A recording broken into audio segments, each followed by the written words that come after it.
Oh, was the new Deadlock character the one you wanted? Mm-hmm.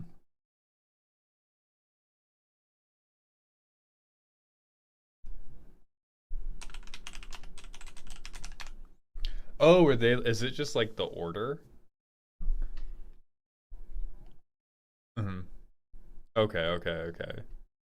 So you're just fighting to get picked first in kickball right now. Yeah, yeah, yeah. Mm-hmm.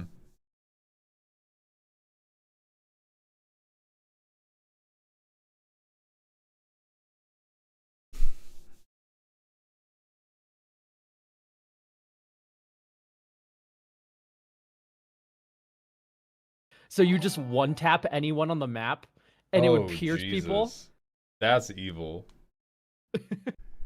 Main Skull, thank you for the tier 1 sub for the third month in a row. Welcome back to the Dog Home. And Troper, thank you for the 100-bit cheer. Call me Sam Reich the way this game changer's been here the whole time. You should be proud of that one. You should hold that one in your heart. Soul Starving, thank you for the 10 months with Prime. Welcome back to the Dog Home. My sub runs out every time there is actual news. Every day there is actual news. Every day I'm mad about something new that doesn't matter. Something always happens. Something always occurs.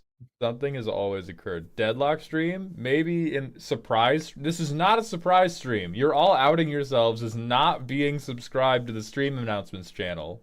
By the way, vote today. X post Rachel Weeks. Put in your votes. It's important to vote. I voted.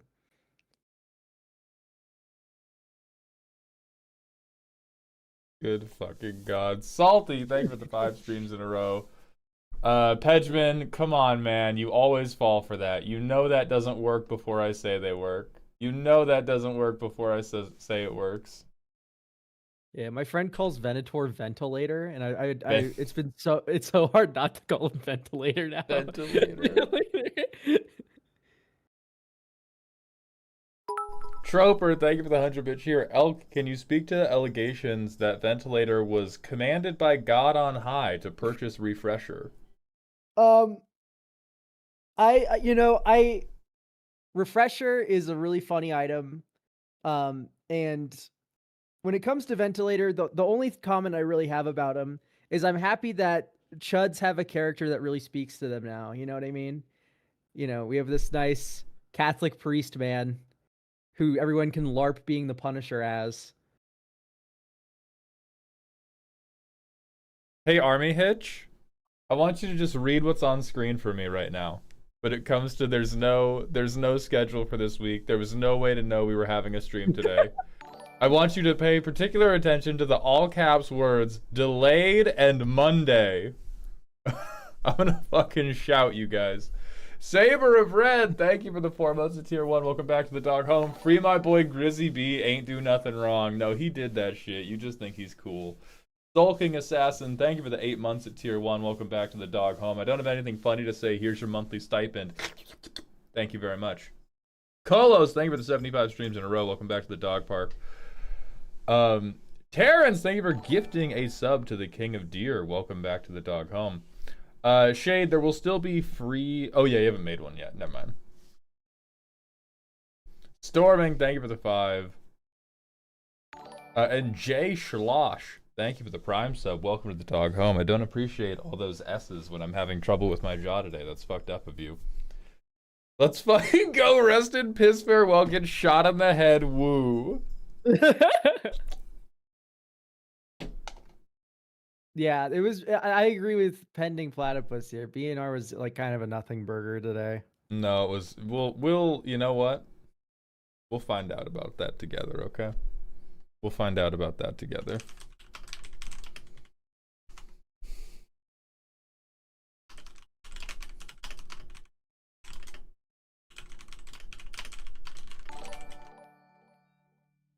All right, custom thread is up. Lumberjack Shaggy, thank you for the 4 months at tier 1. Welcome back to the Dog Home. But yeah, I think the fact that they had to say, "Oh yeah, we're thinking about Gristlebrand," is evidence to how little actually happened. They had to invoke Voldemort's fucking name to get people's attention. Like nothing, nothing, nothing. We're talking about Gristlebrand though. We're thinking about him.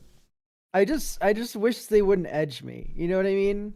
It's like we had like a bunch of discourse about hybrid mana. We had a bunch of Mm-hmm. fucking like, ooh, Ristic, ooh, like Thassa's Oracle, ooh, like Mm-hmm.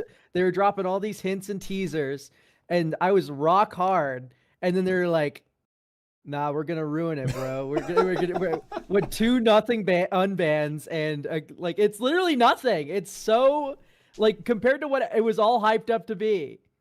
Mm-hmm. It's I was yeah. talking like over the weekend, I was gaining more and more excitement for the potential of like absolute grenade into CEDH and banning the trifecta of Thoracle, Rhystic Study, and Underworld Breach. Not that those cards absolutely had to go, but it would have been fucking hot. It would have been Yeah, fucking hot if they did. I'm very convinced that banning Thassa's Oracle will do nothing but improve like CEDH YouTube video comment sections. Yeah, Like true. that's the only thing it would do. Yeah. Like the Thoracle ban wouldn't do anything unless Breach was also banned, because everyone's just like, oh yeah, whatever. You take away Thoracle, I'm just doing the next best outlet to my Breach line, and there are plenty of those. Um, yeah, Fletch Indery, thank you for the Prime sub for the second month in a row. Rip Prime Time, let him out. Eh. I got really confused for a second because my name's Fletcher, and I was like, what? Oh. Love the self docs, thank you. That way I don't have to worry about it. Leonardo De Quirm, thank you for the Prime sub. Welcome to the dog home, my friend. I appreciate that generosity. So we're gonna hit the manual ad break. We are yelling about the BNR first, and then we are gonna move into the custom card part of the stream. So we're not setting the point redeems live until I have finished saying my fucking piece.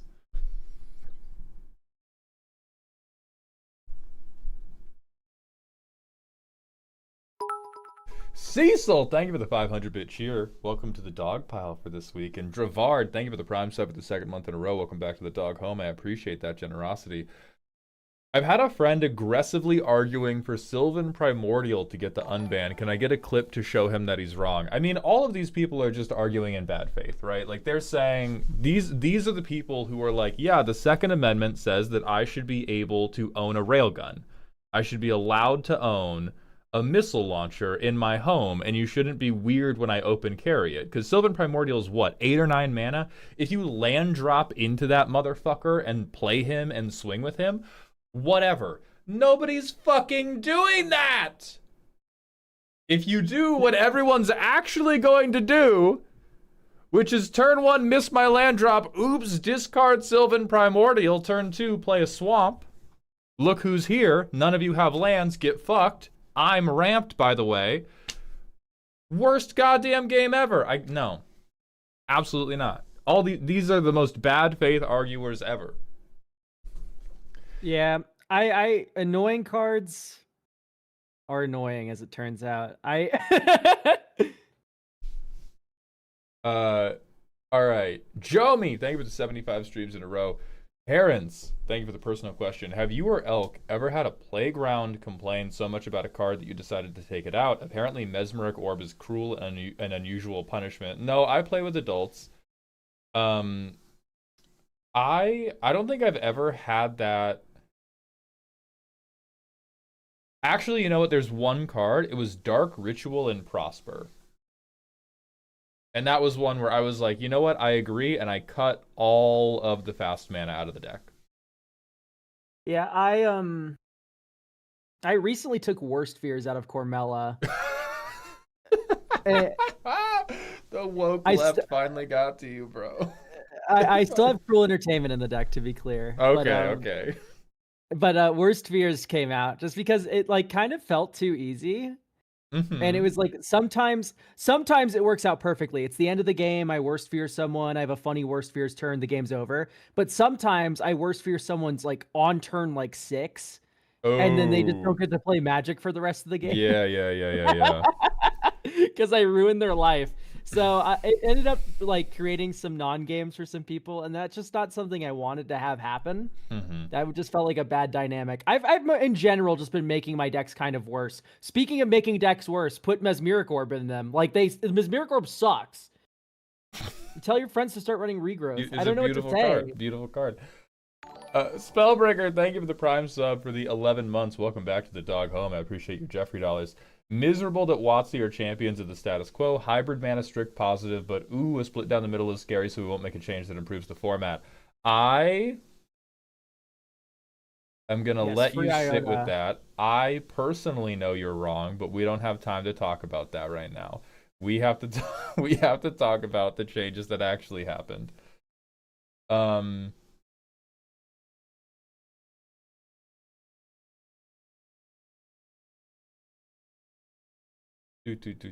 Genuinely surprised they made a new list just for Lutri. That card isn't every interesting. There's 400 million guys that already do it. So the two counterpoints there.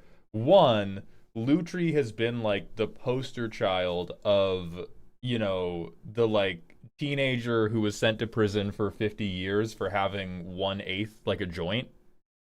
And they needed to free him spiritually more than they needed to do it mechanically. The other part is they're probably testing the waters for like how much do people dislike having additional lists. Like can we have band as companion? Could we have band as commander? Could we have these other like subsets, and is that going to be too annoying, or do people generally like it? And GCU Gray Area, thank you for gifting 5 tier 1 subs. Welcome to Dog Heaven, my friend. And then Senfaro, thank you very much for the Prime. Right, but MLP, they're bothering not because it's important with Lutri. They're bothering because maybe that like Lutri's cute, and maybe they could do it with other stuff. Like it is a bridge to see, can we ban other stuff in like not all the way. Yeah. Zero Gear, thank you for the 7. All right. And then yes, Super Bowl halftime show was sick as hell. Turning Point USA halftime show fucking blew. It was what, Kid Rock forgetting the lyrics to his own songs that he was lip syncing. Wait, there's a Turning Point USA halftime yes, show? Turning Point USA did an all-American halftime show, and I think the headliner was Kid Rock forgetting the words to his own songs as he did not even sing them. Like That's awesome. he fumbled lip syncing. Yeah. And Bad Bunny's halftime show was also like the most like good old days American shit you can fucking think of. It was like people being together in community and talking about how you should never stop believing in yourself and chasing your dreams. Like he didn't even it wasn't even like you know, like what the right would like to paint as a caricature of the hateful left. He wasn't like, fuck ICE, Donald Trump should die, I hate half of America. He was literally just like, America is love. If you love yourself and you love the people around you and you believe in yourself, your dreams can come true. Like that is the thing that conservatives like to pretend they're preaching about. And they're all up in arms like it's un-American motherfucker. That is what they preach about. It's just that they don't think that, like, you know, 60 to like 50% of Americans are actually American. Yeah. And a lot of hot Latinas, Shadow the Hedgehog approved. Fucking true. Oh yeah, for the custom card thing. So the 3K point redeem doesn't work today. If you use that, say goodbye to your points. You're never getting those motherfuckers back.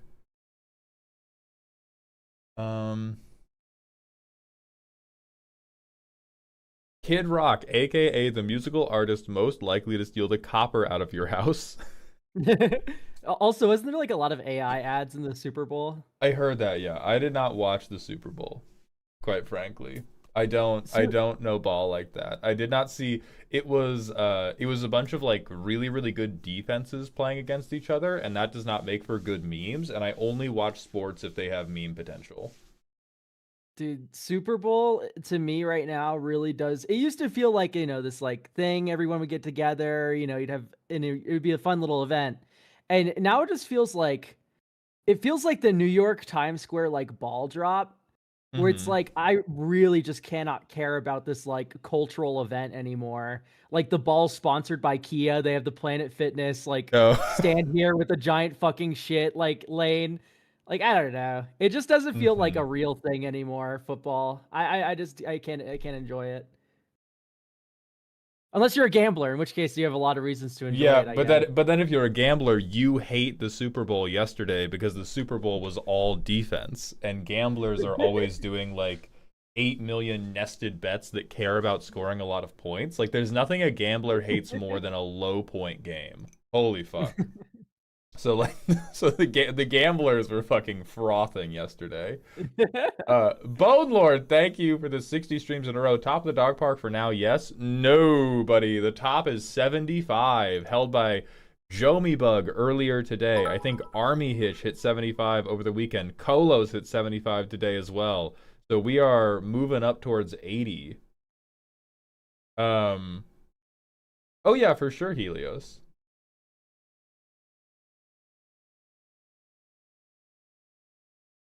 By the way, Iona's got to come off the list. I'm gonna Shut lose my the fucking fuck mind. up. Okay, Elk's getting a little too big for their britches. We're gonna go into talking about the ban list stuff. 1 second.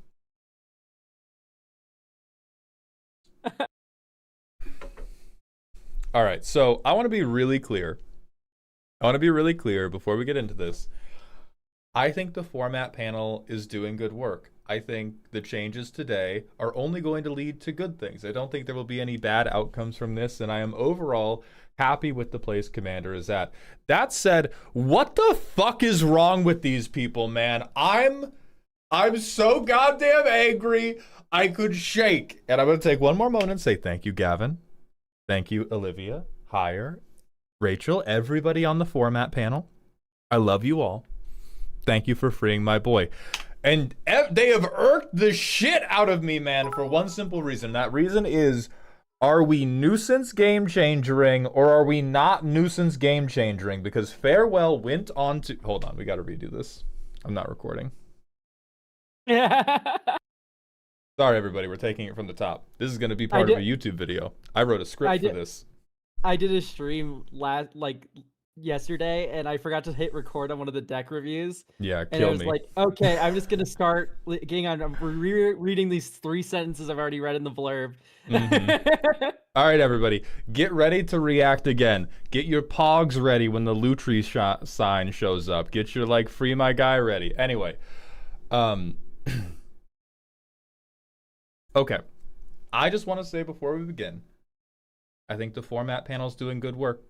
I think the changes today are overall positive, and I think only good things will come from it. That said, what the fuck is wrong with these people? They're ruining my game! I hate it. I hate it so much. And I will take a moment. I will give credit where credit is due. They freed Lutri. That's important. That matters. I love you for that. I will never, ever forget this. But are we doing goddamn nuisance game changers or are we not doing nuisance game changers? Because they game changered Farewell, right? And no matter how good you think Farewell is, this is 100%. They put it on there for salt. This went onto the game changer list because people don't like it and think it's stinky. And that irks the shit out of me because I am very pro having the game changer list also be a repository of cards that are stinky and no good to play against. And the last fucking game changer update, they said we're not doing that. You guys could just talk about that. Because if we're just game changering anything that is annoying and ruins games and makes them not fun to play, then I have some suggestions. Like maybe fucking Grave Pact. Maybe the fucking card I've been board wiped by my count 50 times as much as fucking Farewell. I care not about exiling your graveyard.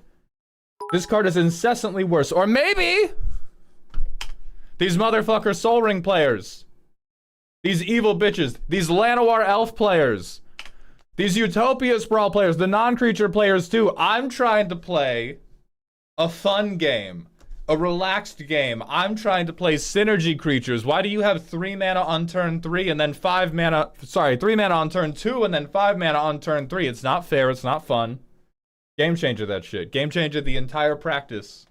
You can ramp on turn 2 like a fucking adult to fix your colors for your 3-color value engine commander.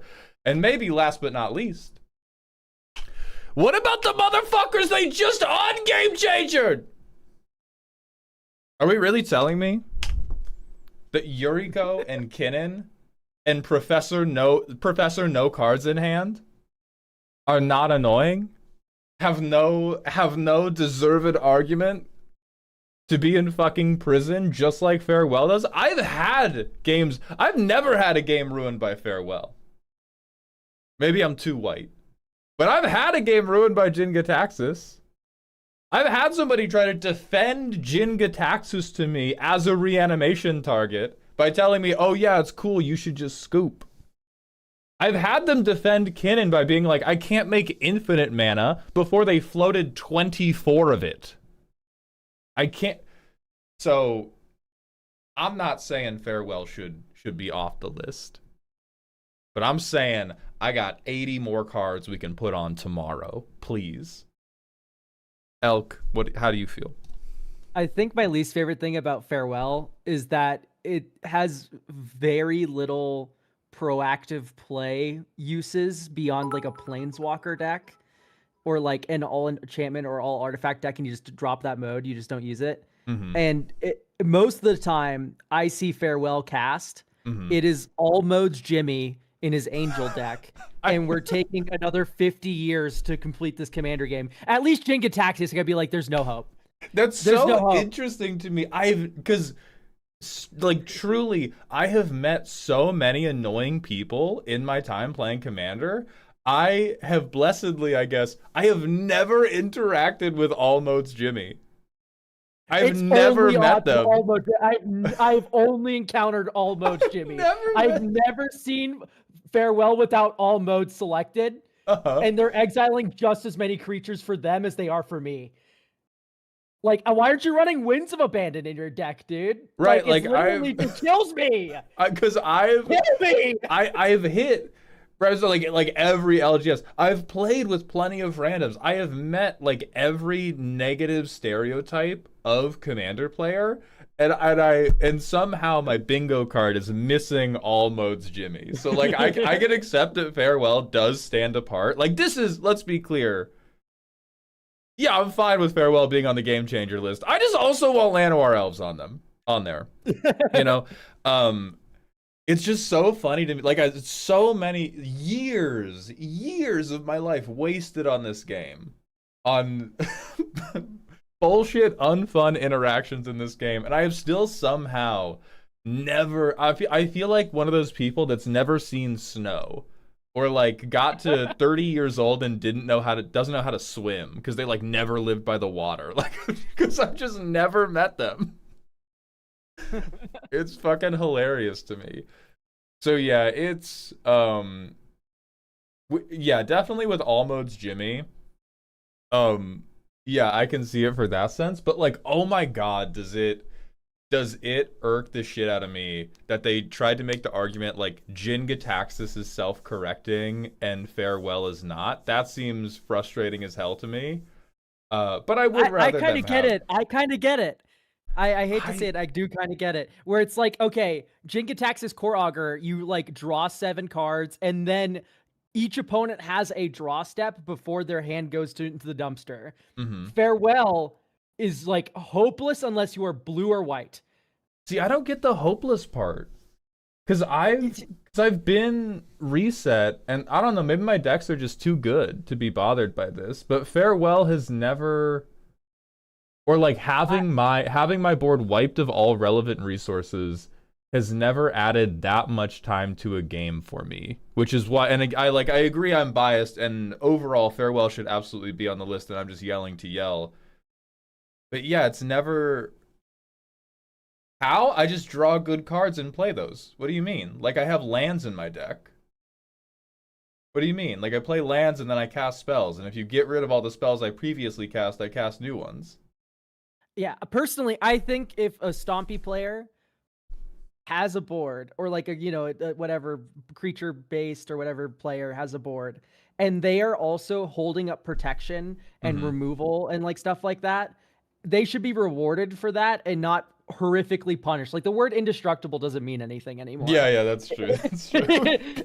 Like heroic intervention is like actually just unplayably bad. I don't have it in my Kellen deck, my Selesnya deck. All of my protection spells are white, and it's because of Farewell. Mm-hmm. By the way, I am advocating as game changer Farewell, and I've never played a game of Bracket 2 in my life. Like it literally doesn't mean anything to me at all because it's just going to be a game changer slot for them, right? Like I'm going Yeah. to still see it at Bracket 3. I'm still building my decks around it. I just think it shouldn't be at Bracket 2 because Bracket 2 games are already fucking long as hell, and Farewell makes them longer. Yuriko doesn't do that. Yuriko kills you. You die.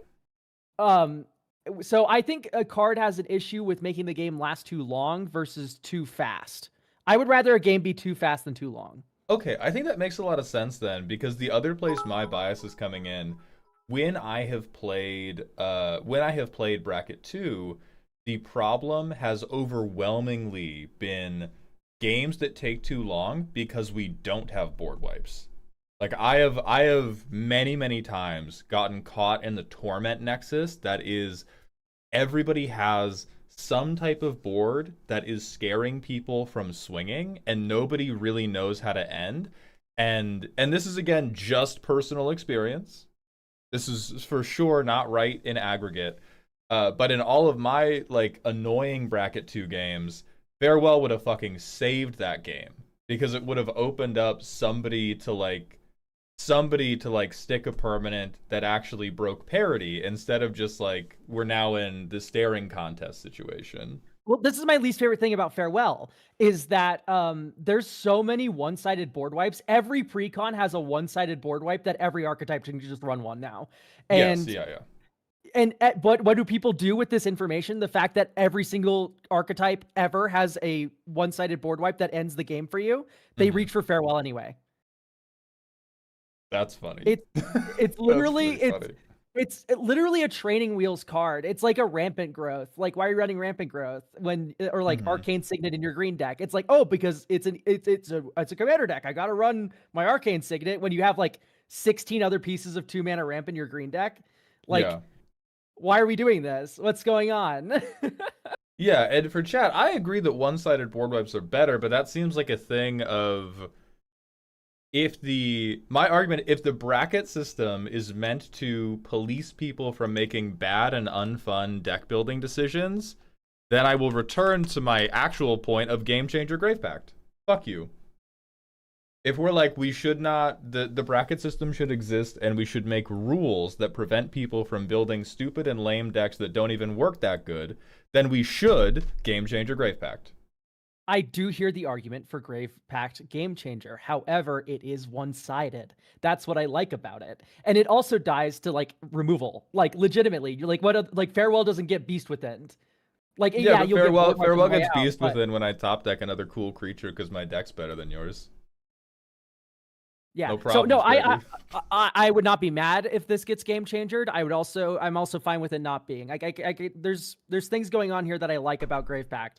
And yeah, quotation marks from chat, one-sided. It is one-sided. My blood artist really likes it when your creatures die and I don't care about sacking my shit.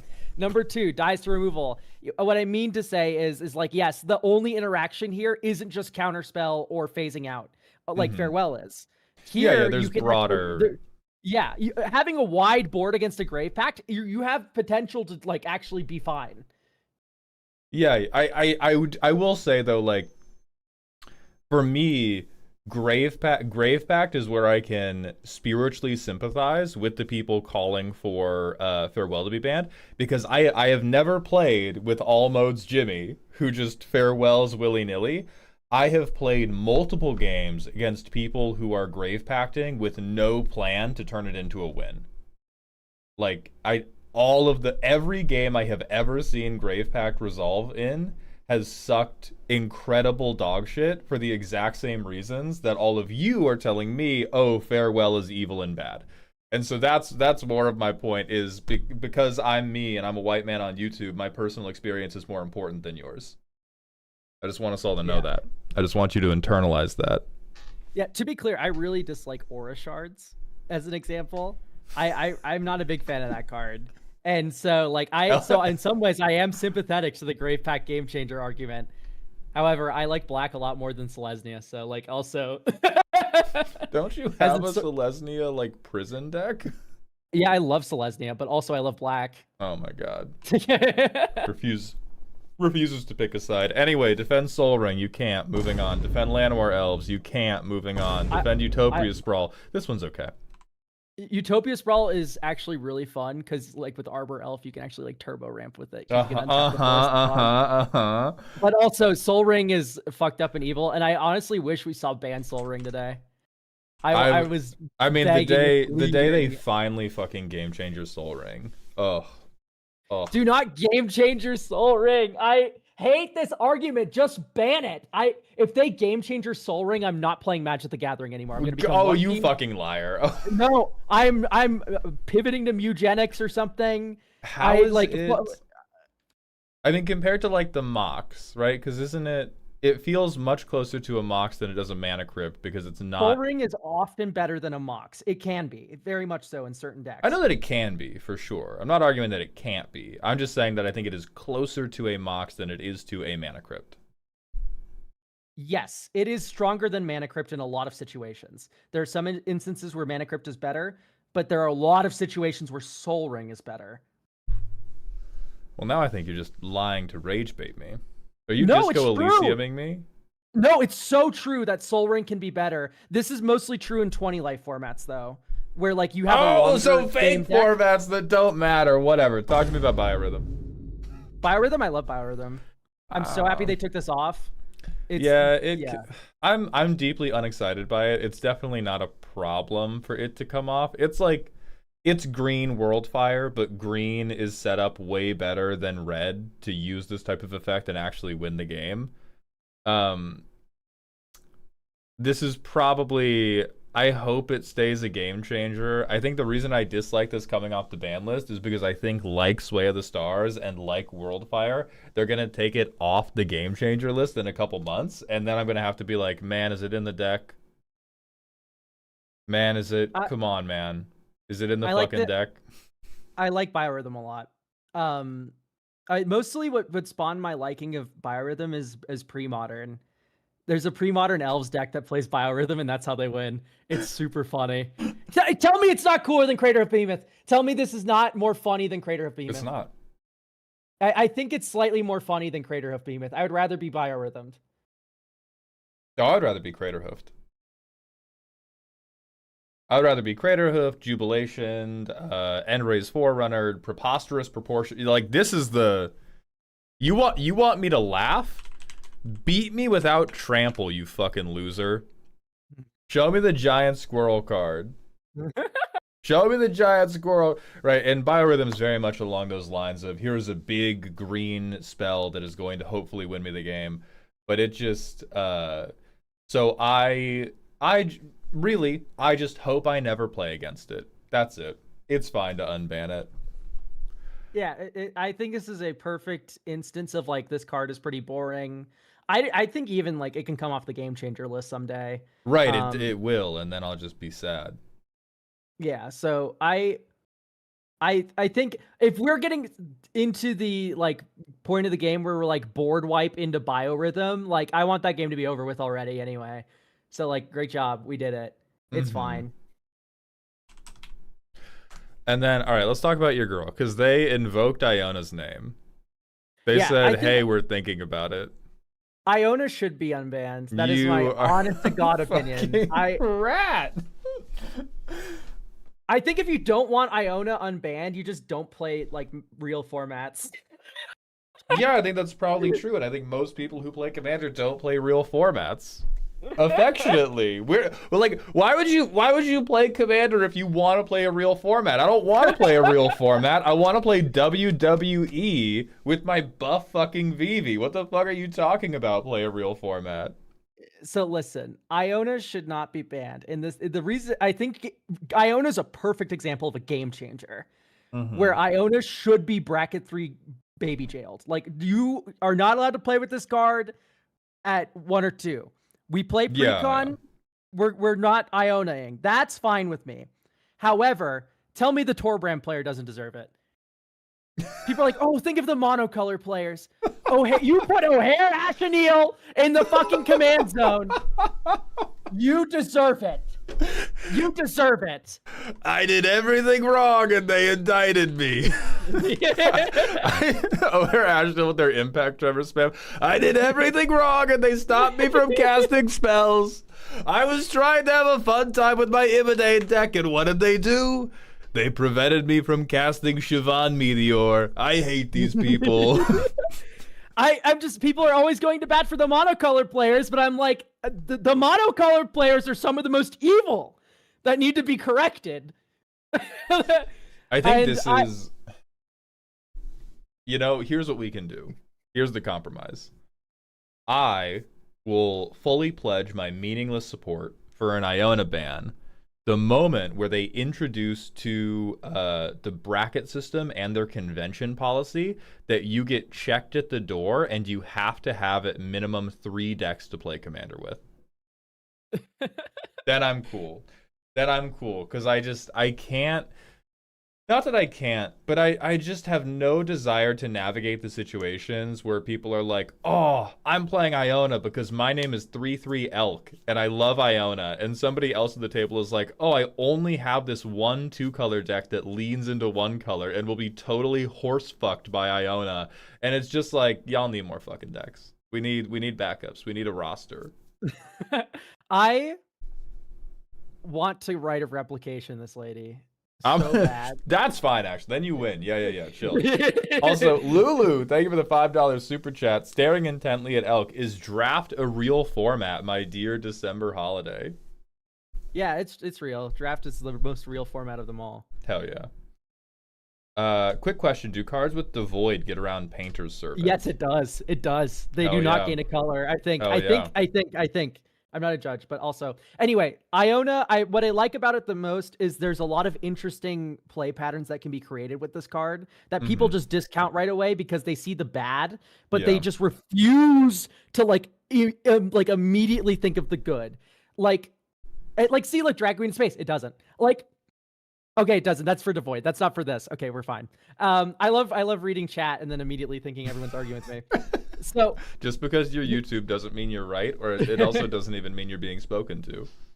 Yeah, so I want you to imagine the game where the Krenko player has Goblin Bombardment out, and someone casts Iona, and they go, okay, great, tap fucking Krenko, and then Goblin Bombardment Iona to death.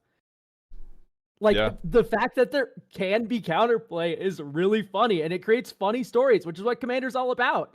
People are acting like Iona's going to come into play on turn 2 every game, which is just, like, not the case. And even then, why would you shoot the 1-color player in the head when there's a 3-color player sitting right there? Like if they're really actually meaningfully more strong than them. I have to hit the bad faith alarms. Joby Bug said, interesting play pattern. What? Give her triple strike for commander damage? If she ever gets unbanned and any of you ever run her as a commander, you're banned from my Twitch chat because you are clearly a fucking 10-year-old. You have clearly not finished learning how to read or count. Nobody is playing this bitch in the command zone. She is in a Orzhov deck, a Golgari deck, a whatever. She is getting reanimated. We are weekend at Bernieing this bitch. And the other parts of like, oh, is this tantamount to soft banning a color? No, because as always, the game changer list just means you have to talk about it.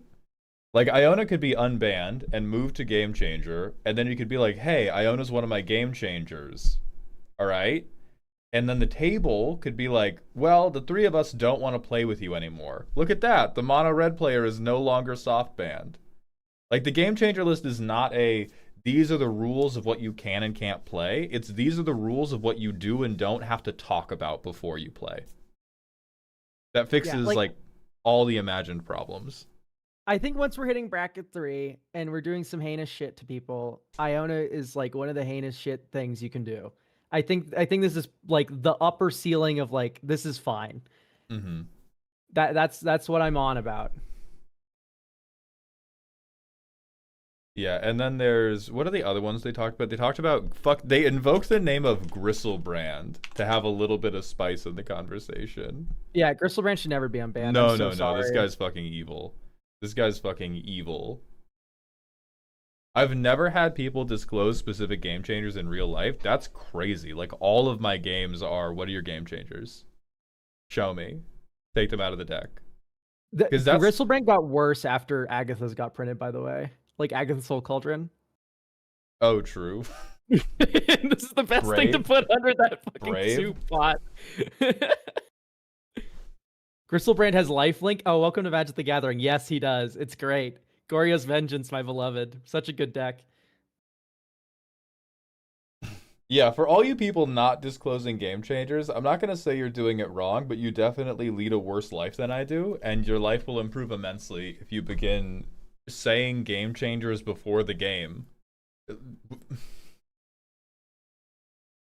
I don't think I even run game changers anymore, by the way. Like, I don't think I have them in any of my decks. Yeah, that's because you a bitch. That's because you evil. You make up I have for it another Steamborn Muse way. and Farrakha. Oh. That's my one game changer, my top like 5 decks.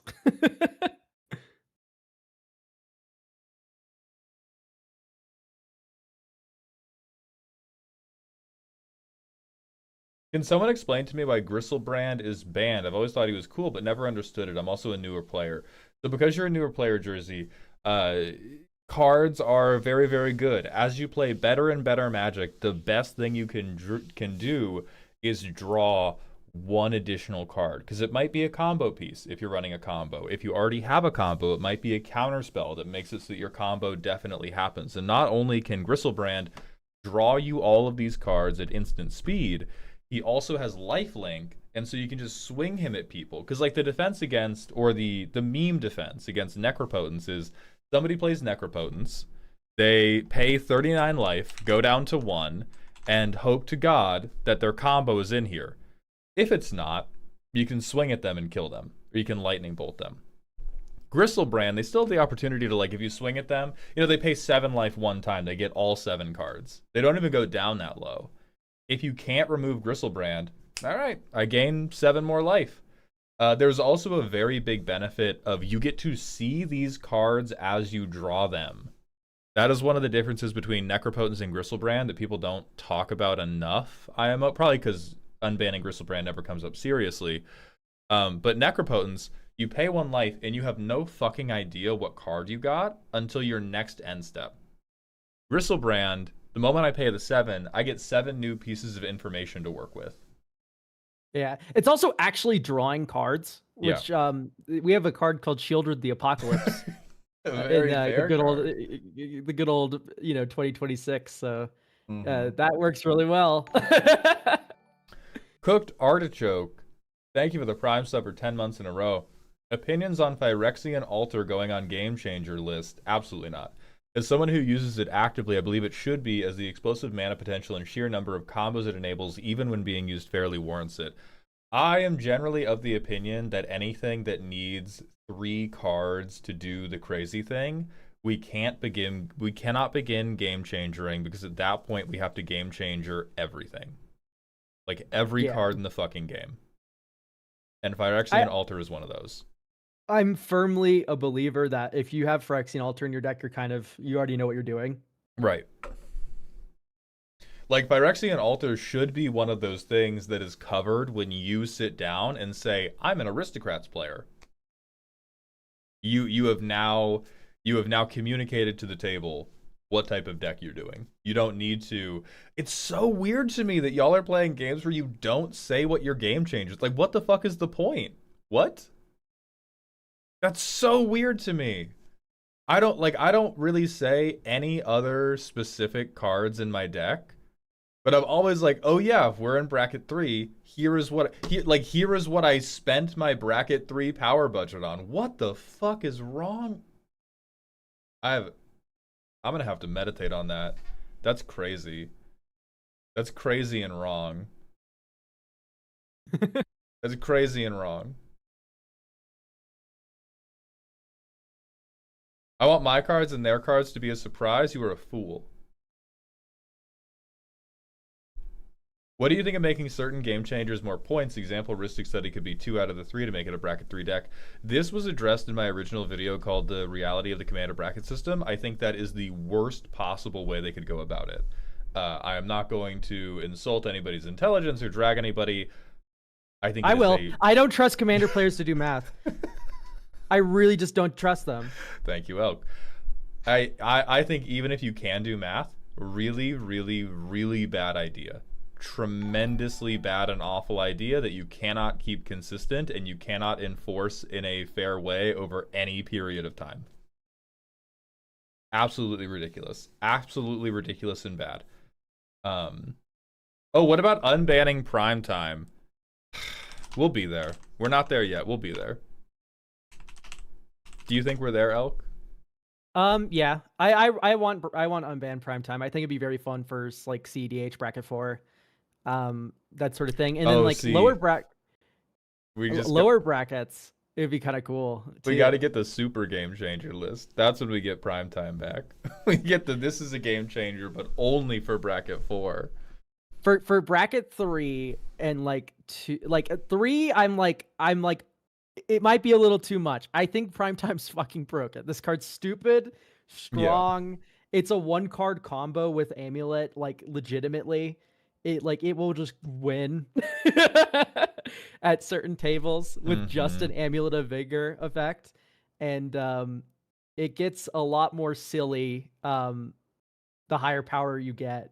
I mean, personally, I would love it just to get Dark Depths Merit Layers. Like, here's my Secret Commander just directly into play, right? Yeah, and like if we were talking, you know, we're kitchen table, we're not doing the ban list, I would, if we were in bracket 3, I would be like, are you getting lands that produce mana or lands that don't produce mana? And if you said lands that don't produce mana, get the fuck out of here. If you're getting lands that produce mana, okay. In bracket 3. I get lands that produce mana. I have Yavimaya in play. I'll kill you. So my Glacial Chasm and my I'll fucking kill you. I'll find you. I will find you. You know what I mean. You know what I mean. Yeah, Field of the Dead produces mana. I'm unbothered. You could, if you told me I am grabbing Gaia's Cradle and Field of the Dead in bracket 3, I think that's appropriate. Whatever. It is, I'm grabbing like Glacial Chasm, Dark Depths, and then next turn I get like Thespian Stage and another thing like that. That's when I'm going to start groaning. No, I get Homweir Garrison Mountain. I give Primeval Titan Haste, and then I get the Glacial Chasm. Come on, Maul. Let's tighten up our lines a little bit. My fault. I'm being inefficient again. But yeah, I'm probably gonna make a video about like Iona. I'm just still thinking about her. God damn it, man. And then there was one other that they said they were thinking about, I think. That they invoked the name of Commander Brad. Then they said everybody split right down the middle on hybrid mana. And it seems like the important point was actually the format panel was primarily pro doing the change right when they talked about it. And then day by day, they had people flip. And now they have most people against it. So I'm interested to the conversations. When are we going to address that the current system we have right now is just the Democratic Party? Like, it feels like nothing's happening forever. And it's like, I hate it so bad. But you got biorhythm. What do you mean nothing's happening? That's nothing. And then, oh yeah, they said Sundering Titan. That's wrong. No, we shouldn't get this guy back. Yeah, I'm not a big fan of Sundering Titan. Like, enters or leaves for any deck? Fuck no. I'm just trying to think about what level of play would like Sundering Titan, and it's like exactly bracket 4 shitlord pods that want it back. Yeah. we all hate each other. CEDH, there's no home for it. It's like all of my mana is coming from rocks anyway. Yeah. Or mana dorks or whatever. If I'm playing Kinnan or something. And then lower brackets don't want to get their lands permanently blown up because that's the only way they make mana, and then they stop playing the game. Mm-hmm. And so we're just left with 4. Like, sometimes it doesn't even work there. You're just doing it because you like to watch lands go into the graveyard and light leave your opponent's eyes. Because you're mean. Yeah, I think there's slowing down rate of changes so people can catch up, and also like the game's really good. I hate a million things you guys are doing with Commander. I love everything I'm doing in Commander right now. All of my recent Commander games have been very, very fun. I'm not exactly like scratching on the floorboards and thumping of a telltale heart, being like, Gavin, this is your conscience. We need change now. Like, I'm pretty fucking happy. So I understand why they're not making too many changes right now. Yeah, I really wanted Hybrid Mana today. That's the biggest disappointment for me. I feel. I'm still like, if you put it to a vote, I'm still voting no, but I'm not tweaking if they do it. If they do it, I will have hesitant optimism because I do think there are a lot of cool things that get let loose with it. I just do. Again, the slippery slope argument. Every day it looks a little bit more like I can make out a Hasbro executive at the top of the cliff with a bucket of soapy water and a child to push down.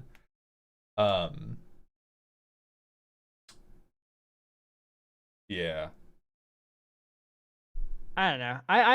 There's some downsides with the hybrid change. I do think just like opening the card pool a little bit is just a flat out good thing to do. That's the only thing I'm at right now. Makes me sad.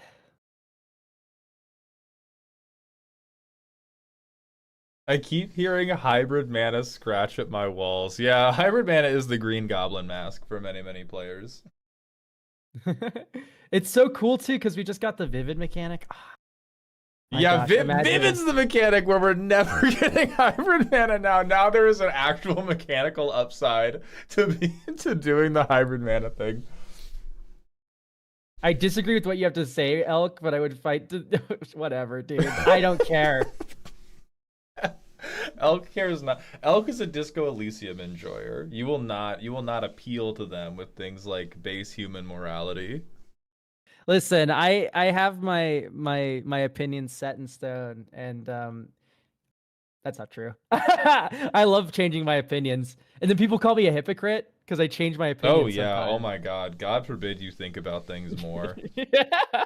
No, but hybrid mana is something I've been unswayed by. Like I'm pretty firmly for hybrid mana. Yeah, it's because you're wrong as a person. Nobody's gonna say it, but I'm gonna unban Shahrazad and Chaos Orb. Let the insanity reign. All right, so it's gonna look like you're getting banned. You would love cube, dude. Just build a cube. Just build a cube.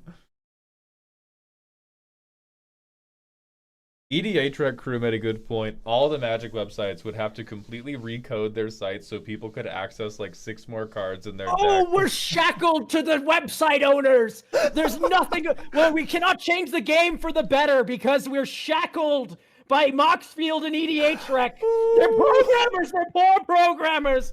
No, like, come on, dude. That's awful. I don't know, man. If you don't think Sayonar's a color pie break, I don't know what to tell you. I can't screw a fucking screw into the wall with my screwdriver because it will damage the screwdriver. Like, you are... Joey Schultz is just a tool to you? I'll kill you, you fuck. Listen, Joey's just a little bit of a tool.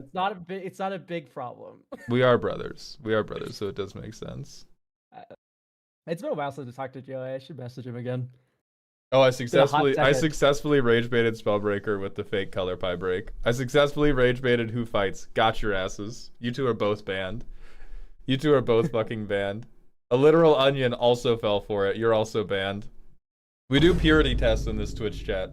We do purity tests on a regular basis, and if you fall for my rage bait, you get banned. Elk, have you thought of the poor arena devs? Dude, all I'm hearing is that they have more work hours before they get fucking fired. Like, I don't know. Like, great. Yay, the programmers have more work. They can get money.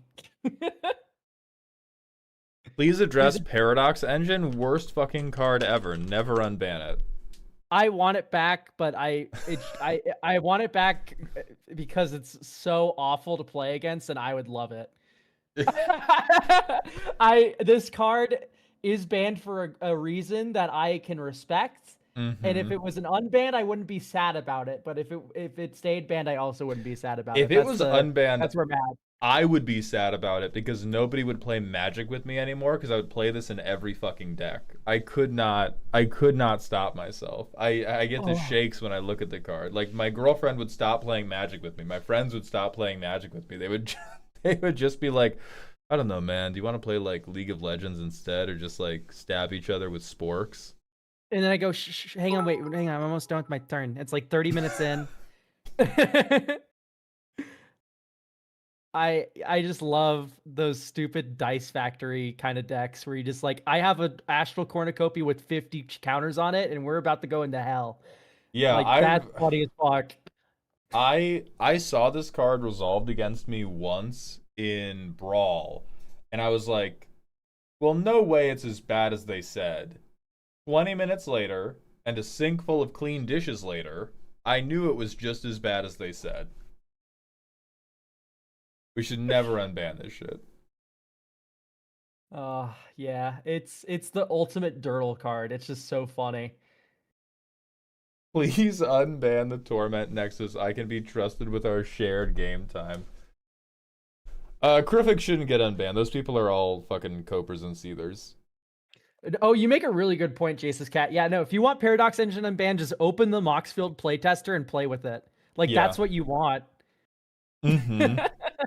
All right, we are going to move on to custom card reviews now. So I'm going to open the point redeems on Twitch chat. Honest question, why not instead of unbanning, they just fix the cards by errata or making less broken equivalents? They are doing that. We all just want them to do it on a much tighter time scale than they actually operate on. Like, look at Arthur. Arthur Marigold Knight is fixed Winota. They do that. They just do it over a period of many, many, many years. And, like, more years than people want it to happen over. And they have other shit they also want to do.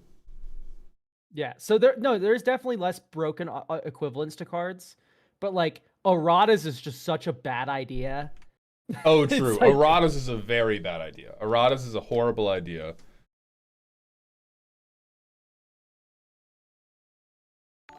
Villas Villas I would call it replacement Gristlebrand, but there's also like you can do Greed Keurig, stuff like that. Villas is definitely the closest one in my opinion, though. Yeah, I would call Villas fixed Gristlebrand. So yeah, they do it.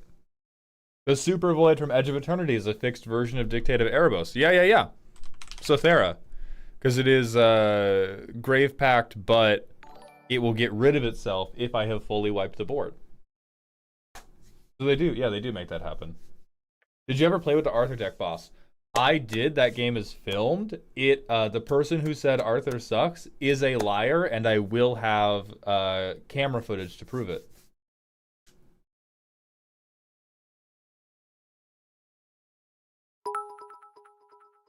Hey Mauld, out of curiosity, because Elk is good at layman explanation, why is Sway of the Stars considered mass land denial, but the Karn that does the same effect and resets the board with his ult not? Is it just because he is a planeswalker? It's because a planeswalker ult is like the top chef that... Jesus, I can't fucking talk today. You take it, Elk. So think about paying 9 mana in Simic. Okay, so that happened on turn 5 in your mind, I imagine. So now I want you to imagine playing Karn, liberated, and then you need to go +4, and then you need to go +4, and then next turn, you get the privilege of -14 if it hasn't taken a single point of damage, or you can proliferate 8 times after paying 7. So, I mean, just good luck. I think most people, though, are running Karn Liberated for the -3. Yeah. If you have Karn Liberated in your deck, it's for the -3. You are a 5/7 person, and this is the highest shelf at the grocery store. Sway of the Stars is just 8 mana or whatever, and I do the thing. Yeah, exactly. It's the difference is this is on a 3-turn timer that everyone has a chance to interact with, but barring like once again 8 proliferates. So it's just like it's not a problem, in my opinion. Yeah. There's probably some people that would salt off at you like it's mass land and not like whatever, dude. I'm never -14ing this object. What about World Purge? What about talking about the custom cards we came here to look at? Elk, are you in the thread? Yes, I am. All right, we're starting with Monty, showing the least mark of warding and ornament for dwarves.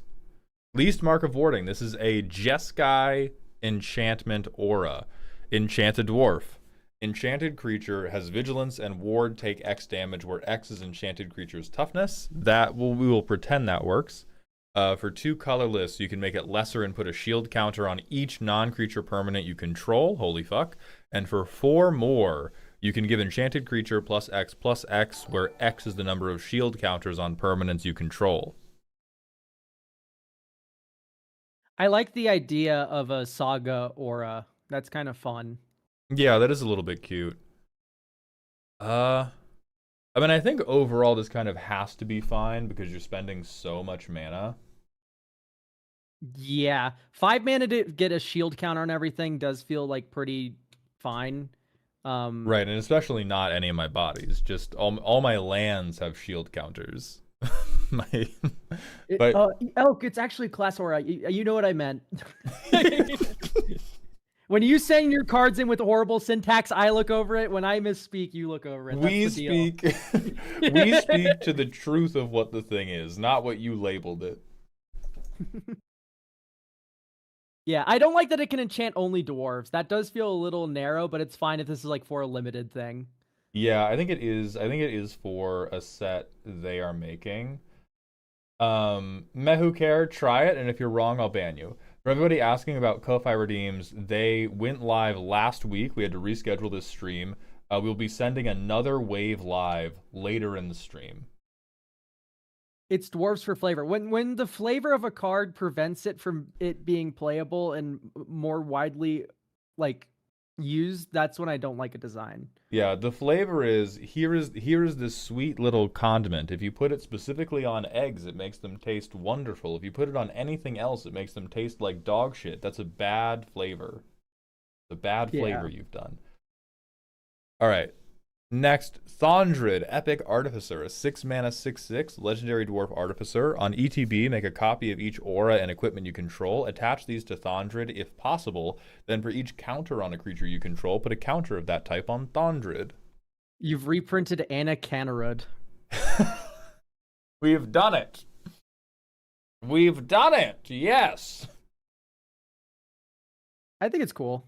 Yeah, I think this is fine for the Boros players. I do like it when Boros gets like a top end for having already played auras and equipments rather than a creature that is just like, here's an engine to free cast an aura or equipment.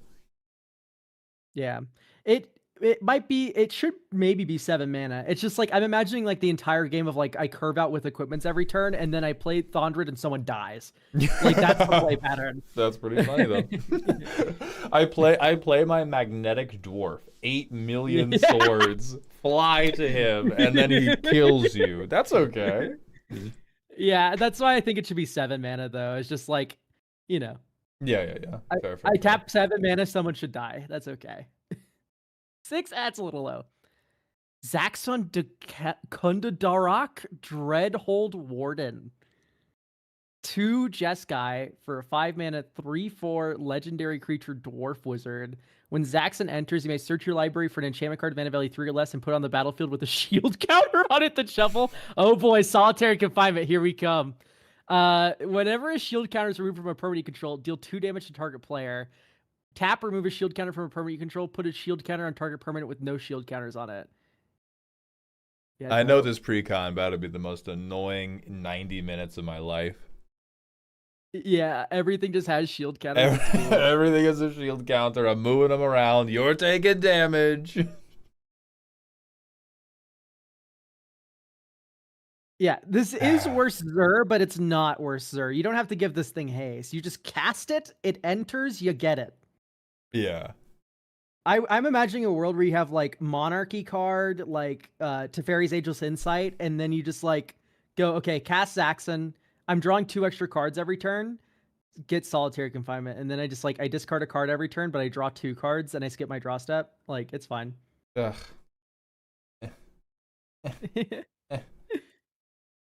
All That's right. how I would use it anyway. At least it progresses the game state by forcing face damage. Yeah, 2 at a time. A mere, what is that? A mere 60 triggers later? Hell yeah, we're progressed as fuck. Next, Kundark House Librarian, a Jeskai 2/3 Ward 1. Whenever an opponent pays a ward cost, deal 2 damage to that opponent. If the creature's enchanted, instead deal 2 damage to any target. We Yeah, only that's have the ward cost. So the dwarves are just the most annoying motherfuckers ever. We have ward, and we have shield counters, and we have tutoring. That's all they're doing. this card is so narrow too. It's crazy.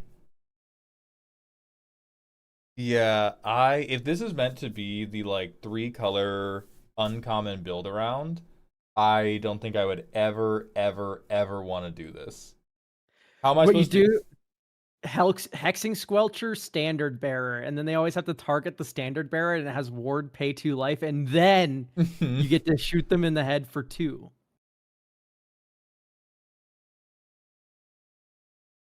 Powerful. Yeah, this boy slams in draft. I think you are a fucking liar. I think I would just swing a 4/4 at you, and you would lose the fucking game on the spot. This is meant to be a rare? Don't do that. He's not good enough to be a rare. Crystalline Eye. 1 blue mana for an enchantment aura. Enchant creature. Enchanted creature gets -1/-0. If enchanted creature deals combat damage to a player for the rest of the game, that player plays with their hand revealed. Perfect. Print it. Amazing. No notes. This is so weird. Why does it nerf my creature to do this? This is so bad. You can't put it on your 1/1 flyer. I would get rid of that second line of text. It's I think just like permanent peak is okay. Like you have telepathy. This is worse than telepathy because it's an aura. Yeah. Yeah, take the you don't have to give them little meat gang. It could be so fine. All right, next from Sage Curb, we have enemy colored uncommon signpost for a custom draft set. All right, Devil Summoning Ritual, an Izzet enchantment with cumulative upkeep of 1. At the start of your first main phase, make a 1/1 red devil for each age counter on Devil Summoning Ritual. Ooh. Okay. So I can land drop if I always spend the mana to make 1/1s. Yeah, I don't like cumulative upkeep that much though. Yeah. But, I would like this more if it was the devil that pings people. If this was the devil that pings people, it would be fucking way too good. Bad on its own, I think you're a liar, Spellbreaker. I think you are massively underrating the power of having chump blockers for a long time. I think it's pretty good. It really doesn't feel Izzet. I agree with that. That feels more like a Boros kind of card. This is genuinely quite bad. You're wrong as hell. Next, Kutsutsura, a 3-mana 2/1. On ETB, each opponent loses 1 life and you gain 1 life. When they leave the battlefield, airbend a non-creature, non-land permanent. That's so specific.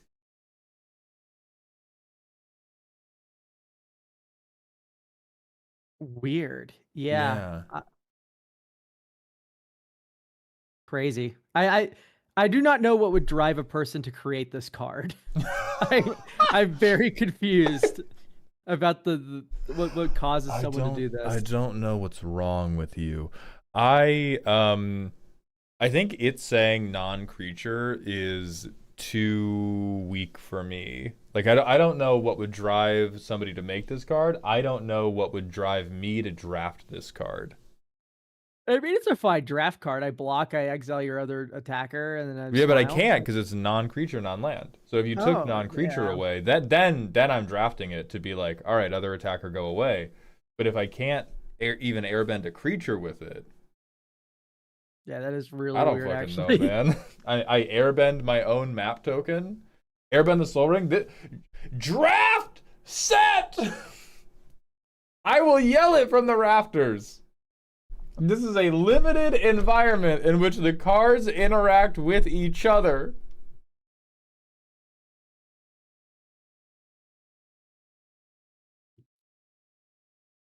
Yeah.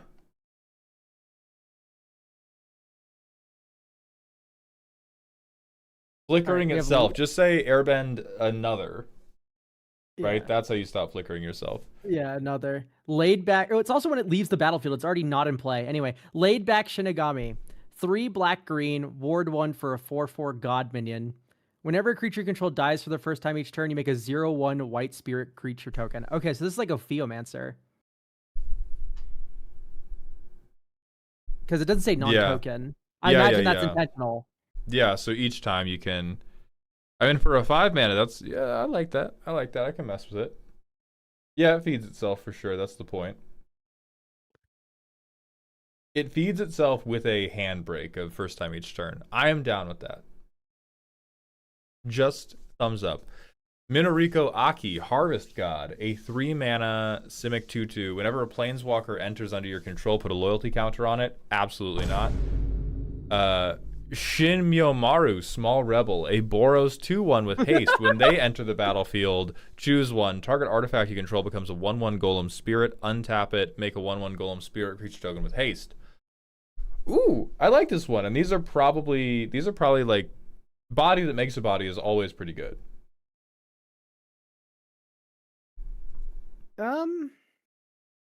Yeah, I think I like this quite a bit. Bro's an inchling. What the fuck is an inchling?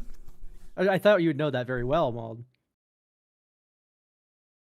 I'm shrinking your avatar for that. Now you're the inchling. Look at me look at me rotate elk, everybody. No, don't make me smaller. No, what if someone steps on me or eats me? That would suck so bad. Yeah, no, now you're. don't do that. Whoa! All right, get in the fucking corner. All right, you're back to normal size.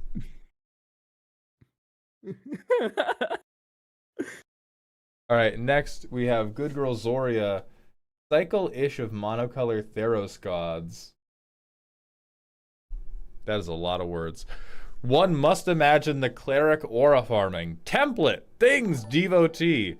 A 2 mana devoid, less than 4. When template enters color appropriate card advantage, implied brutality right. 2 colorless. Sacrifice any number of permanents and exile any number of cards from your graveyard. If there were at least 5 color mana symbols among those cards, transform template. So this is what we're working with for each of the cards we see. Oh, okay. So okay, I see. So this is what they're all kind of based around, I think. Or that's what like the front side is gonna work. Kalime, She of All Faces, a 4/8 with indestructible. As long as your devotion to blue is less than 4, Kalime isn't a creature. Blue, target non-aura permanent becomes a copy of another target non-aura permanent until end of turn, except it isn't legendary if the copied permanent is legendary. Yeah, that's kooky and crazy. Definitely very strong. Yeah. You can get up to some foul stuff here.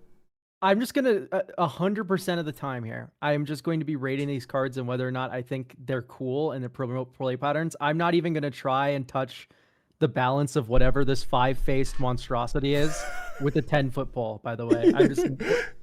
You don't like implied brutality, right? And color appropriate card advantage. It's the classic like meme of like the 2 guys in the forest and they're like, oh, you know, Americans were here, like, you know, the white men were here, and like, how can you tell? And it's like, you know, like whatever. But like here, it's like custom card creator was here. Oh, how can you tell? Colorless symbols. fucking greater than 4 in the fucking or whatever in the text box. Like I am already so insane right now. Saint Arcade, thank you for the Twitch follow. Welcome to the doghouse. Anyway, Kalimna, thumbs up. Long story short. All right, Kalimna, thumbs up. Thumbs up from me too. Next, Hearth, Terror Whisperer. A 6/6 with indestructible. As long as your devotion to black is less than 4, not a creature. He may block creatures with shadow. Black, exile a permanent card from a graveyard. Target player makes a token copy of it, except it has shadow and decayed. If it's not a creature, it becomes a 1/1 nightmare in addition to its other types. I think it's really fun that its target player makes a copy of a target thing in the graveyard. Like that's funny for political things. Yeah, that's pretty cute.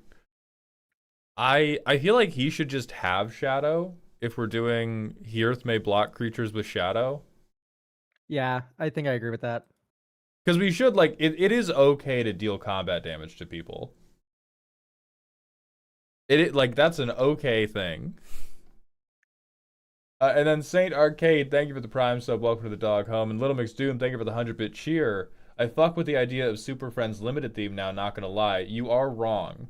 You are wrong, and one day you will learn why. Play War of the Spark Limited. Tell Yep. me how much fun you have. Come back. Tell me how much you ever want to do that again. And then Orifos, Ever Shifting. A 7/5 with Indestructible, same templating thing. Red, exile a permanent you control. Check the top X, where X is your devotion to red. You may put a permanent that shares the type with the exiled permanent from among them onto the battlefield. Put the rest at the bottom of your library in a random order. This one feels a lot weaker than the other two.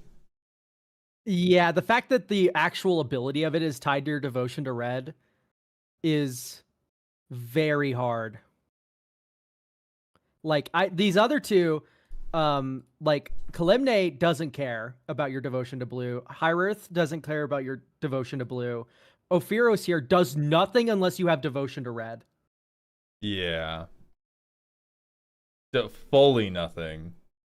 Which is in keeping with the standard Magic practice of fuck the red card in a cycle. Yeah, but you can cheat in a Blightsteel with this. Keep on dreaming, Skeezix. Keep on dreaming. Alright, the green one, Thanatos, the Evergrowth. A 7/7 with Indestructible. Whenever a creature an opponent controls dies, if a land you control dealt damage to it this turn, put a land from your hand onto the battlefield. Tapped for green, you put 2 counters on a land. If it's not a creature, it becomes a 0/0 in addition to its other types. I like... On one hand, this kind of gives me like Sengir Vampire vibes, which is like, this is never triggering, that first part. Right. But it's also like if they block with their creature and my land dies and then their creature, like we trade, I can see that being a good case to be like a rampant growth to get it back. I don't know. I hate to tell you this, Thanatos needs to earthbend. No, I don't like land animation just being earthbend now. Like we don't have to say this. But the thing is, if we do land animation and we have no further upside than this, then this guy just sucks so fucking bad. He sucks with earthbend too. Right, he sucks with earthbend too, but like a little bit less. If I put 2 counters on target land and I'm like holding out hope that I get to combat trick you with my fucking land, and then I don't blow you out and I'm down a land forever, and then I also don't get my trigger, I'm just gonna lay down and die, man. I'm just gonna lay down and die at this point. Yeah, the green and the red one needs some work here. If I'm jumping through like 15 hoops in a row, I deserve a little treat that's not like really bad. Yeah, blue and black one's cool. Green and red ones are just not enough oomph for me. All right, we do have to hit the manual ad break as well because the pre-roll demons is back. The green one is fine, just ignore streamers. Spellbreaker just wants to beat this in the limited environment. This is like I would never pay 3 mana and then go through the implied brutality right of sacrificing permanents and exiling cards from my graveyard to get the 7/7 enchantment who's never a creature and never does anything. Yeah, after paying 7 mana, I get the privilege to earthbend 2, not even, for 2 green mana, like at nauseum. Whereas the other ones are like way better. Yeah, kill me. Just kill me at that point. All right, from Aegis Athene, Furious Pursuit. A 2-mana sorcery deals 1 damage to a creature you control, then choose one. It deals damage equal to its power to a creature you don't control, or it gains first strike and haste until end of turn. This is A-okay. Print it right away. Enjoy your dinosaur deck, Timmy. Like, that's pretty hot. Have fun. I like that a lot. A certified enraged enjoyer has sent in this card. Well, this is for this is another draft set maker. There you go. Yep. Color break, me when I lie. Me when I lie. I love it. What does this do that isn't a? This is not a color No, no, break. no. You got rage baited. Now you're banned from the stream, Elk. Hold on, everybody. Let me mute Elk. They fell for it. I'm so sorry you had to be exposed to that. Punching is green. Red has gotten it too multiple times.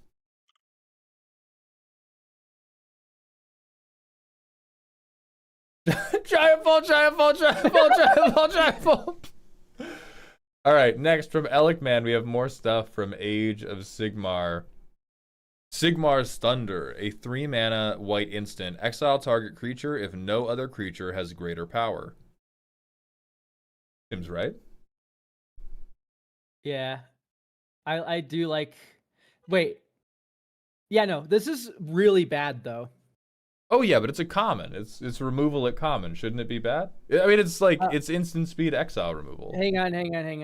I'm gonna pull this up, and I'm gonna see if this is fine. Because there's Getaway Glamour. There's Getaway Glamour that does this exact effect, and if Getaway Glamour, okay, it is uncommon, and it destroys instead of exiles. This is probably fine. We're good. Yeah, I like it. Dirty, thank you for the 15 months at tier 1. Welcome back to the dog home. Our sub baby is growing up so fast. Yeah, so I like that. And then Mortrek Triax, a 2-mana 1/2 with a squad of 3. With when this creature enters, draw a card, then discard a card, and you can reconstruct it. Yeah, it's squad getting 2 of these for 5 mana feels very good. Yeah. Like the one stupid Warhammer cards in Vintage Cube, but it's mostly because it's an artifact that you can squad. The one that like when it enters, draw a card and then it's an artifact creature, the blue one. And this feels kind of similar to that. I like this. I like squad and reconstruct together. That's particular. It feels interesting. Yeah, I like this. I think the squad is appropriately costed. I think the creature sucks enough that I wouldn't mind seeing you make more of them. And then the link to the whole gallery for anybody who is interested in the Warhammer set is up in chat. And then next we have Skilled Manipulation, a 1-mana blue instant. Return target creature to its owner's hand. If the total mana value among cards in your graveyard is greater than or equal to 13, return up to 3 creatures instead. I love that. I do like that a lot. That pleases me. Oh, this is the most excited I have ever been for Ruination. Yeah, so it's 1 blue on summon, which is already very strong. And then it's 1 blue. Instead of doing that, you get Mystic Confluence, which is a 5-mana card. Ancestral Unsummon. That is real. I think this should be uncommon, is my opinion. I don't. You should let it rock. You should let your freak frag. I hate having neck pain so much, man. This is so bullshit. My mouth just doesn't move the way I tell it to move. You're turning into Scooby-Doo. I'm being fucking rut-row-raggied. Yeah, let your freak flag fly with this card. Yeah. Okay. I once again, like, you're allowed to power creep unsummon, by the way. Like, unsummon's been power creep to shit. Yeah. Even at common. So. All right. Next, Ishan Surprise, a 2 and a black for an instant. Costs 2 more to cast if it targets a creature that shares a name with any other creature on the battlefield. Destroy target creature. That feels bad to me. I think it should cost 2 less, you know, have this be like a 4-mana kill spell. But if there's a clone of something, then it's cheaper. Then it's a you know, whatever. That's funny. Yeah, like we should have in a set that has a lot of squad. If you want to be the removal color, you should get a benefit for targeting the thing that your opponent copied, not a downside. It should not be like, here's a removal that works less good on one of the most common mechanics in the set. Yeah. A funny thing, too, is like you could maybe just like reprint like an echoing card into this set with replicate and all that. Oh, yeah. And you can just go like, yeah, like Maelstrom Pulse kind of effect, where it's like destroy this thing and all other things that have a name with it. It'd be funny. Mm-hmm. All right, next we have Mountain Stance. For 1 and a green, an enchantment aura with flash. Enchant creature on enter, untap enchanted permanent. Enchanted creature gets +1/+2 and has vigilance. This is very strong for Yeah. 2 mana. I'd expect this to be 3, honestly. Maybe 3 and then +2/+2 because +1/+2 and then this being 2 mana. Oh, you're gonna win so many fights, both defensively and offensively. Yeah, with flash too. Fuck. Oh, for the previous card, the idea is that it's meant to headhunt wizards and leaders. That makes sense to me, but then I would want the base rate to be better. Like because 3 mana instant speed. I would make it can't be countered then. It feels like a lot of your expensive cards have ward. Like make it ignore ward. Yes. If it was uncounterable, then I would be like, okay, that is a 3 mana kill spell. I would just run, and then if I had to, I would use it on a different thing. If you want to make it slightly less push too, you could be like, it can't be countered by abilities. Yeah. It's better than murder on pips. Everything's better than murder. That came free with living in a year that wasn't 2019. Yeah. Good lord. All right, next, Celestial Battle Mage, a 4 mana human wizard. There are 2/5, and when they enter, exile 2 cards from a single graveyard. For Regiment of 4, tap a creature and all other creatures with the same name as that creature. Activate only once each turn. Yeah, I like this. I like a good tapper. This is a good tapper. I'm rocking with that. Incidental Graveyard Hate, also echoing. It's like, I literally just said that slightly earlier. Mm-hmm.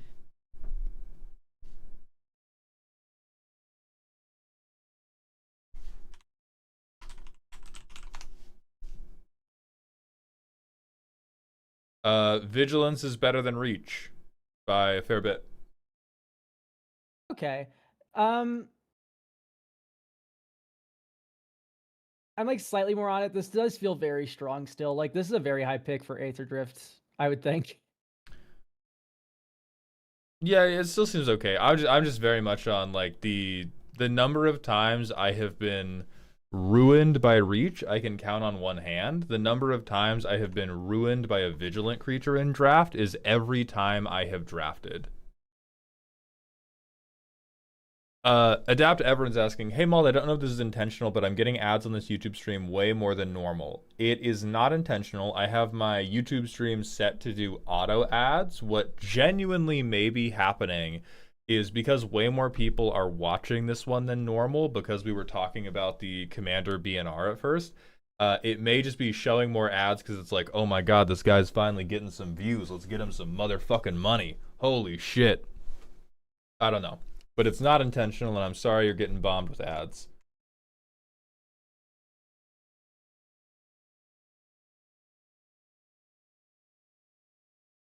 Okay, next we have Mortician Ossifector, a 3-mana 2/2. When this creature enters, return target creature and all other creatures with the same name as that creature to their owner's hands. Hell yeah. It's Mana War, but it echoing returns instead. Cool, yeah. Me when I echo on you. I love it. Unleash the Great Plagues, a 4-mana instant. Target creature. All right, echoing removal. Let's go! Yeah, I like this card too. Also this very good. Yeah, this is premium removal. Yeah, I like every echoing thing you have done so far. Very, very good. Very, very good counterweight to the squad we have put in. Next, we have the Ogre Iron Blaster, a 5-mana 5/5 vehicle with haste. When it enters, deal 5 damage to an echo 5 damage to a creature.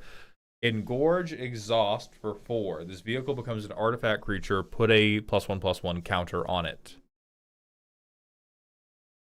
Okay. I'm down with that. I'm very down. Engorge, you say? All right. How about you calm down, MLP? I would caution against having too many. Yeah, but these are the first ones we've ever seen. So I think, like, each color having one echoing answer, and many of them appear to be at uncommon, is, like, super fine. That's exactly what echoing was like before. Like, it looks pretty decent here. You do not actually see a lot of answers when we're hit. You see a lot of answers today, but Elikman has been showing us this set over a span of, like, months and months, and on all the other days, it has been like here is a squad cost, here's a thing, here's a thing that makes you a token, here, you know, that type of stuff. Next, Call of the Blizzard, a 4-mana sorcery. Target creature gets +3/+3, and then bites an echo. It beckos. Hell yeah. That's fun. I like that effect for green. I like that they're all removal. Like echoing, like the old echoing cards. The green one was not removal. It was just like a pump. Yeah. I like that these have like all like a sort of interactive element. Yeah, I enjoy all the echoing cards very much. I enjoy all the cards from these 10 quite a lot. Next, we have Lumineth Sanctuary. So these are, I believe, our color fixing artifacts. A 2-mana artifact that lets you look for a forest, plains, or island. For 6 mana and tap, you get to make 2/2/2 blue elf knight creature tokens with vigilance, but you also have to sacrifice the artifact. Yeah, this is just like iconic design. Yeah.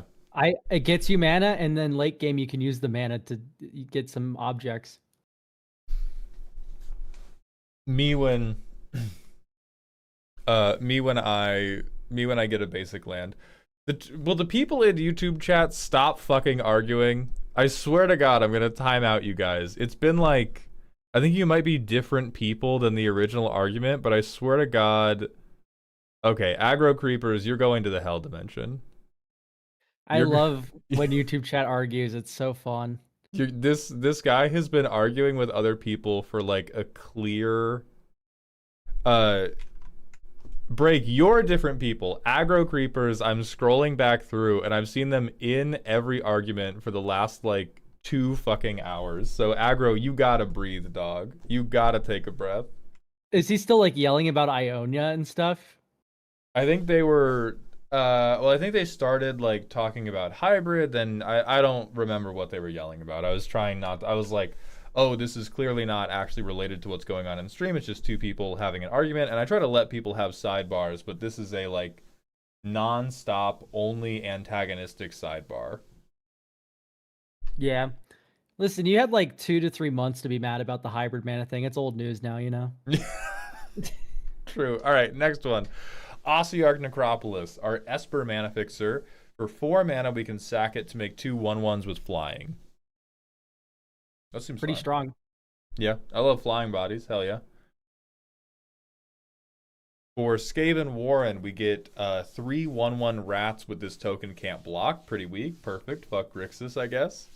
No, it curves into itself. Like this is like that's true. Yeah. Pretty decent.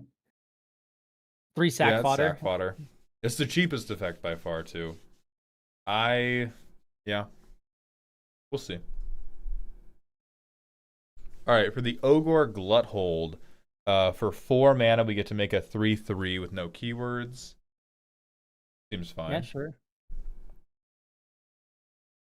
And then Sigmarite Strongpoint. This is the Naya one.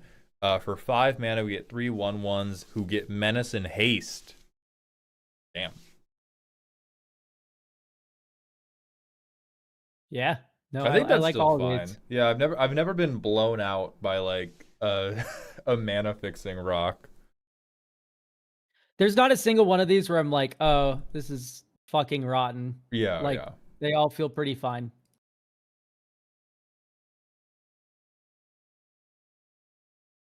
All right, moving on to the rares. We get the Scoring Light of Teclis, a 4 mana sorcery. Choose a creature you control. If it's tapped, destroy all untapped creatures. Otherwise, destroy all tapped creatures. That's kind of weird. So this is just split up, right? Yeah, a little. What's funny is like they go swing at you, play a new creature, and then you go this into your creature into. They still have their 1 creature, and you have your 1 creature. Uh-huh. It's interesting. Yeah, I don't... Jay Arlington, thank you for the raid. We're looking at a custom Age of Sigmar set right now, and we're looking at power... Not power creeped, it would be like power hamstrung. Power hamstrung split up. So I'm not sure what the... Was this meant to be instant speed, Alec Man? Because then I would see the angle on being more expensive split up, but it being sorcery Yeah. locked, more expensive. You can do the route thing, and it's like this costs 2 more to cast, but you can cast it with flash. Oh yeah, we could That'd do be that. that'd be funny with like a route. It wasn't meant to be. All right, let me look at your design reference for this because I'm not. Oh, you gave split up as the reference. Yeah, so I'm not convinced why we are like adding a mana and doing an if then statement to do the exact same thing as the previous worse. card does, And, right? That can it's not that you can't do it, it's just that confuses me. it's okay to have slightly worse split up. Yeah, it's fine. If that's okay with you, then great. It's just also like, Yeah, we're not saying, "Oh my god, how like you can't fucking print slightly worse split up." I'm just wondering.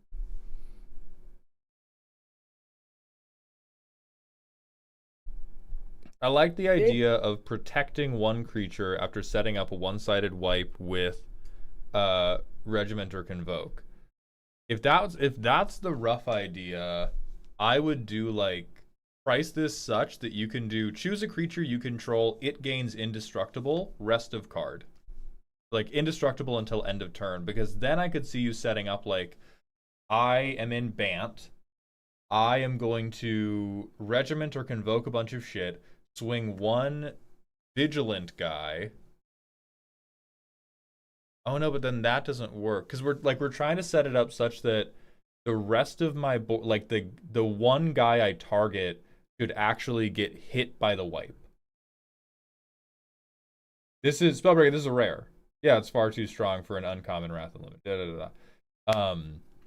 So I would choose a creature, give it indestructible, and then have the board wipe blow up creatures that are like that creature, not creatures that are unlike that creature, so that you can try to do I Regiment or Convoke my whole board. I have one Vigilant guy. I target him, make him indestructible, wrath my opponent's untapped board, swing him with Vigilance, and my tapped creatures are protected. That feels like what we want to achieve based on your rough idea. I don't know what the price for that has to be. It probably has to be like 5 or 6. yeah, that's funny. I like that idea. All right, perfect scheme. A 4-mana sorcery is an additional cost. Return a creature you control to its owner's hand. Return all creatures your opponents control with mana value X or less to their owner's hands, where X is 1 plus the mana value of the returned creature. Ooh, that's so good. Wow. Wow, I hate you. That's a rare. Yeah, that's really strong. This is 4 mana, like, explode your board. 4 mana, go fuck yourself. I would like to reuse one of my squad creatures. Thank you very much. Imagine, like, you go, like, turn 1 aggressive play, turn 2 aggressive play, turn 3, like, another aggressive play, and then turn 4, you just go bounce my 2-drop, return everything that's 3 or less on your side, and then just kill you with my Yeah. 1 and 3 drop. Like, that's a good curve. That's really hot. I think that's about right for rare though, right? Like I Yeah, can that's perfect. I can have dreams about what good setup looks like. Yeah. All right, next, Mortisan Reconstruction. A 1 black mana sorcery as an additional cost. You sack a non-land permanent. Return and target non-legendary creature or artifact from grave to field. I like these rares. I like these rares. Whoa. Yeah, this is cool. Sacking on land. I think this I would makes say me really like the idea of drawing and discarding a lot more. Dog, this is too good. They printed Reanimate. yeah, this is a rare. Yeah, this is a rare recursion spell. Might need to be too untrue. Unfucking true. You are 2 for 1ing yourself to get a threat into play, and then after you've 2 for 1 yourself to get that threat into play, if they have an answer for it, you've gotten it would be 1 for 3, right? Like that is huge Yeah. risk. Mm-hmm. it should be mythic. I think you're just crazy. They've not printed it since. They put it in Jumpstart for new babies to learn how to play the game with. I don't know. Like, Yeah. it's so fine. It's okay. Yeah, chill yourself. Chill yourself. We're good. Go meditate. Training Arena. 1 in a red for an enchantment. Activated abilities of creatures you control cost 2 less to activate. This effect can't reduce the mana in that cost to less than 1 mana. Whenever you activate an ability of a creature that's not a mana ability, creatures you control get +2/+0 until end of turn. This triggers only once each turn. Damn. Damn.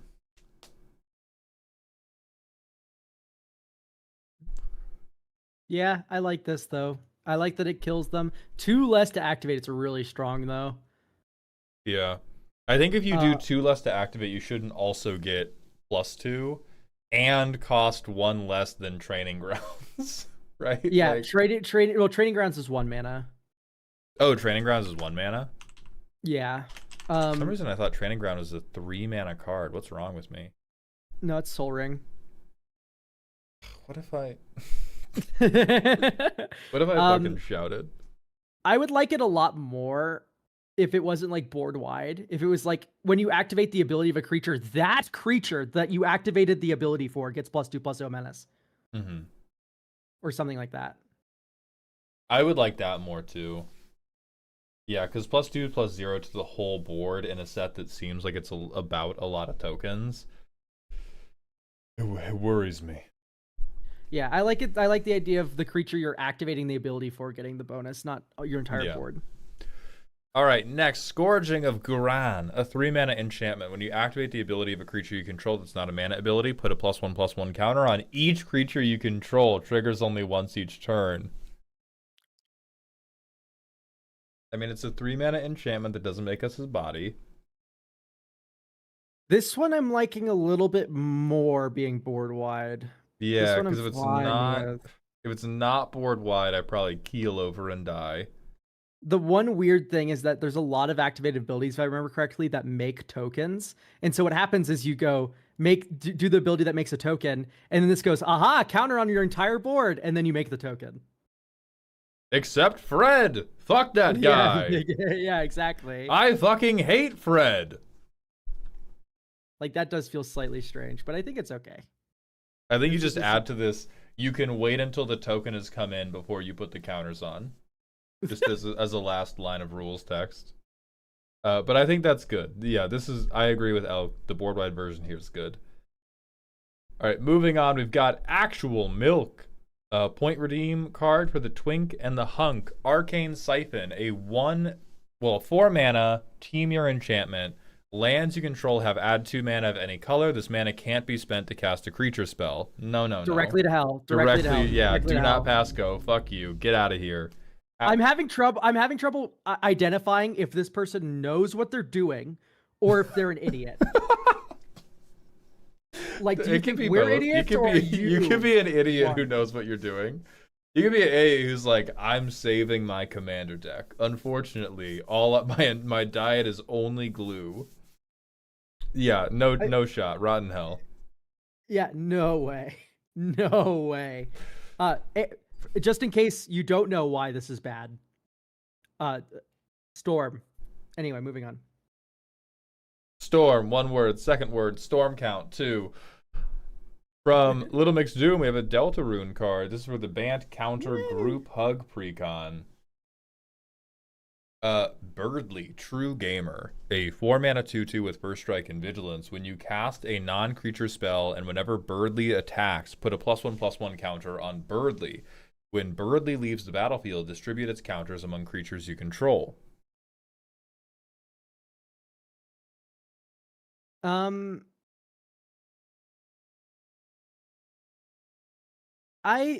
This kind of like makes Birdly feel like he's like a really giving person, which he's not. Is he a bitch?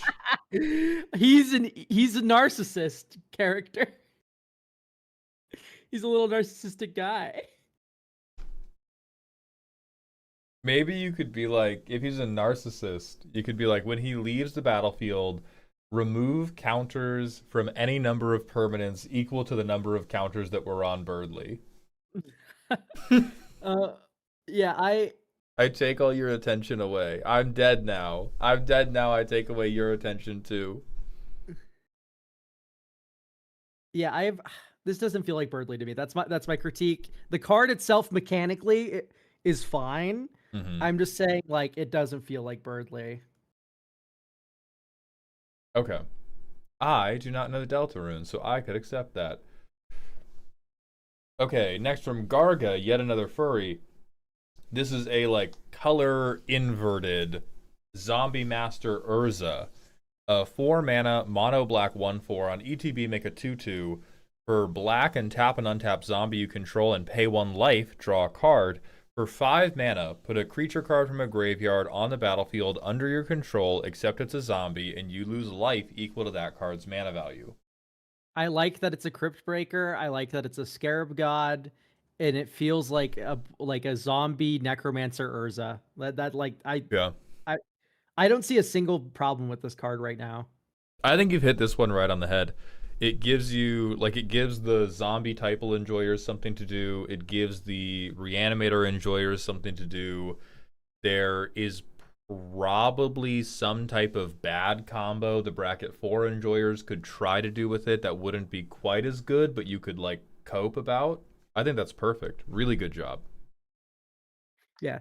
I do think it's weird that both of his abilities are card advantage, but I think it's fine.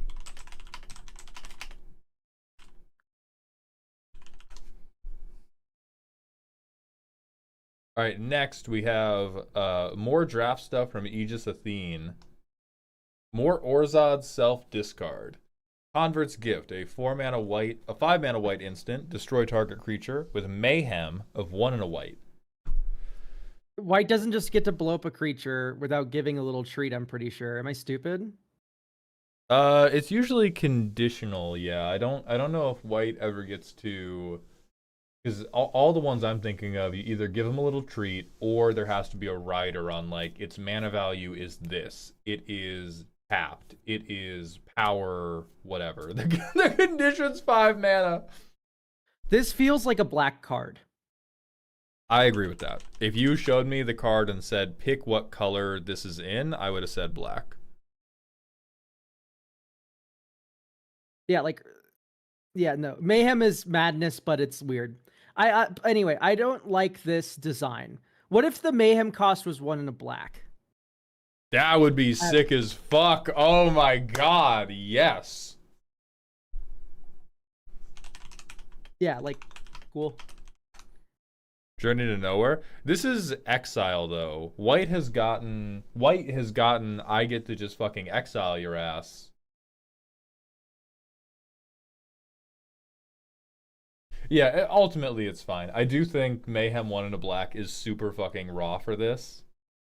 And is much more mayhemy than mono white is. Next, Infernal. Not very white though, exactly. Make it black. Yeah.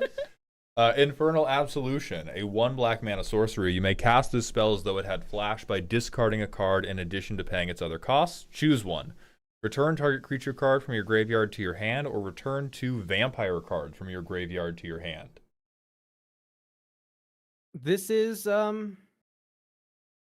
totally fine. It reminds me a lot of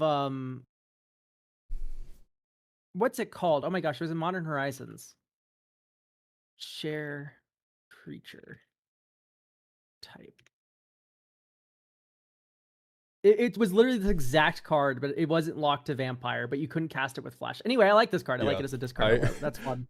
I really want it printed because I would 100% only use it to be like, on your end step, pay 1 black mana and discard this non-vampire to put it back in my hand. Oh yeah, I'm thinking of the Pirates one. I don't know why. I just want to show off a little bit. Yeah, 1 mana draw 2 is pretty strong for vampires. Like, that is something to be concerned about. It should maybe be uncommon, maybe. I don't know. A thought if it's too strong. Yeah. All right, from Whitebread, we got Volcanion Steam Engine. A 5-mana Jeskai 4/6 elemental with haste. On attack, exile a non-land permanent the defending player controls. If you do, they make a tapped XX, and Volcanion deals X damage to that player, where X is the exiled permanent's mana value.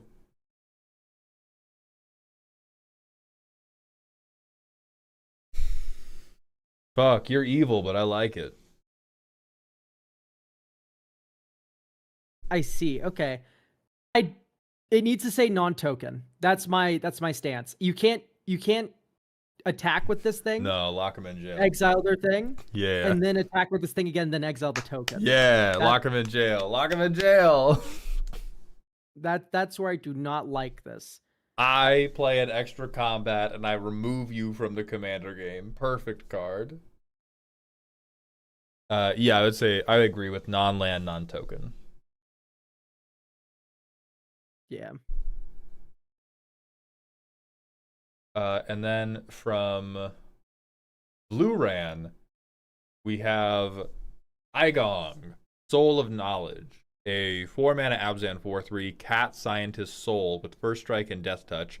At the beginning of your upkeep, you may sacrifice another creature. When you do, gain life equal to the sacrificed creature's toughness.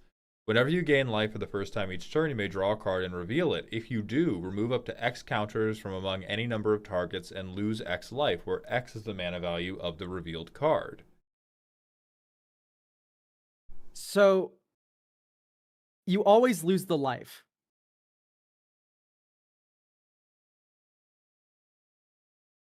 Right? Like if you decide I'm not removing any counters from anything, you still get punched in the head.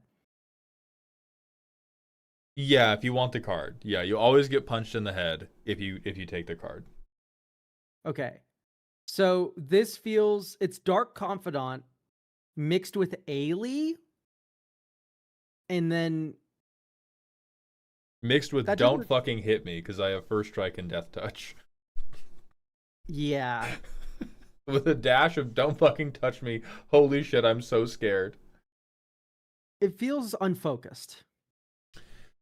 Yeah, and I know I'm memeing, but the first strike death touch really seems like not a thing the card actually needed, and you were like, there's this really complicated thing I want to do. How do I protect it? Ooh, first strike death touch. That way they won't swing at me. And like this is also kind of just like a Soul Warden deck, right? You play Soul Warden, you play this, you gain life this turn. Great news. You get to Dark Confidant. Opponent's turn, they play a creature. You get to Dark Confidant on their turn. Next opponent plays a creature. You get to Dark Confidant on their turn. Like, that's already fine. Like, why are we removing counters? Like, where does this come in? That feels like really not focused to me. Yeah, I think it's got to be for like blight stuff. Maybe they had their own -1/-1 synergies they wanted to do, or they just had other like, or they just really fucking loved Lorwyn Eclipse, which I would understand. But it does feel a little weird. Right. We also have Jai Quan, Soul of Discipline, 3 red, white, black for a 7/6 Cat Soul Warrior. Haste. When Jai Quan attacks, you may choose to sacrifice any number of other attacking creatures. If you do put that many +1/+1 counters on it, and it gains trample and indestructible until end of turn. Beginning of your end step, sacrifice Jai Quan if its power is 20 or greater. Well, why would you ever let it get there? Because I hate myself. Yeah. That last slide of text feels like nothing. Like I'm just never gonna put him up there, right? Right. Like he is at 19 power. I'm no longer sacrificing objects. Yeah. Wow, this is really filthy with Mobilize. Right, this is a fucking evil Mobilize commander. Yeah. Yeah, guys, you can't one-shot with this. Ignore the fact that it's in white and red that gives double strike up the ass. Like or like an extra comp. Yeah, God fucking forbid the number you need to get to is 11. Right. Like, God forbid my like 15 power commander has to be played with Karlach.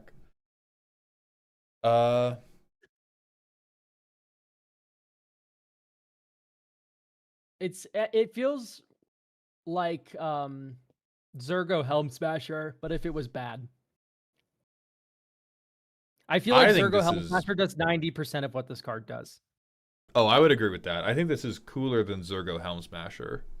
I think this has way more opportunity for you to like alpha strike somebody. Like you set up a board of like you play a different Zergo deck, and you set up a board of mobilize guys. Then you swing this guy once, stack like 12 fucking tokens, and you have curved with Karlak as well. And this is just turn 6. I kill somebody.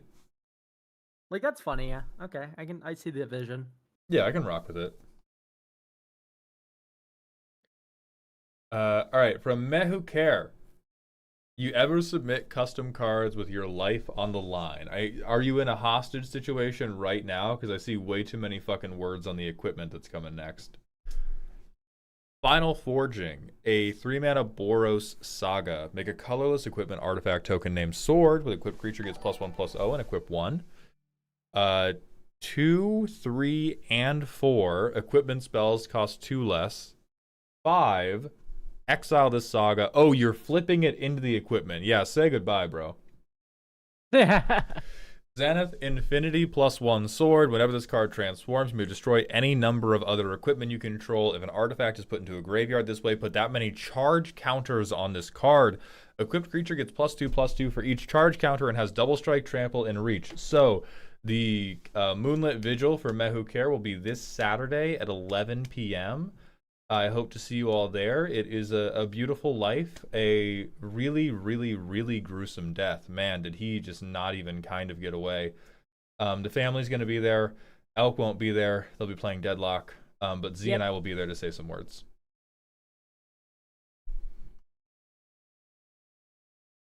I don't know. What do you think?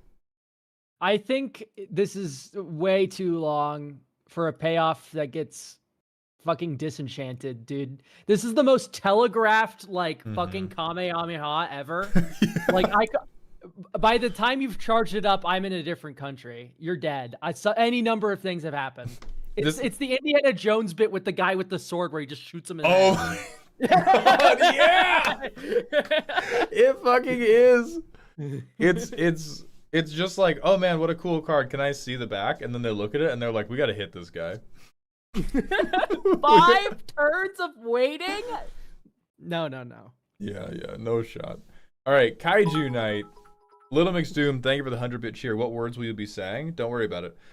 Dialga Temporal, a 5-mana Azorius 5/5 with flying and vigilance. If a player would begin an extra turn, they skip it. At the beginning of your end step, exile target creature card from your graveyard or hand with 4 time counters on it. If it doesn't have suspend, it gains suspend. I like this a lot, actually. Azorius Reanimator. That's a little freaky. This feels like a way they would do it, though. I kind of enjoy the vibe of this. Yeah. I do think 4 is a long time to wait. In the fact that this is a 5-mana card has me a little scared about like how frequently am I going to see those objects. Like think about Joyra of the Gitu. Yeah. Like Joyra is 2 time counters. I think we can go to 3, like max. I think it maybe could be 2. Oh no, it's 4 for Joyra as well. What am I thinking of? Like, why am I so stupid? Playing too much Deadlock. I think every time I see Joyra, what ends up happening is they just take 15 extra turns. I think that's what I'm imagining, like what I'm remembering.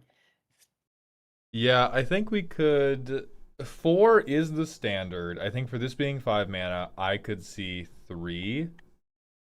Yeah, because unlike Joyra, you do have to set up the discard.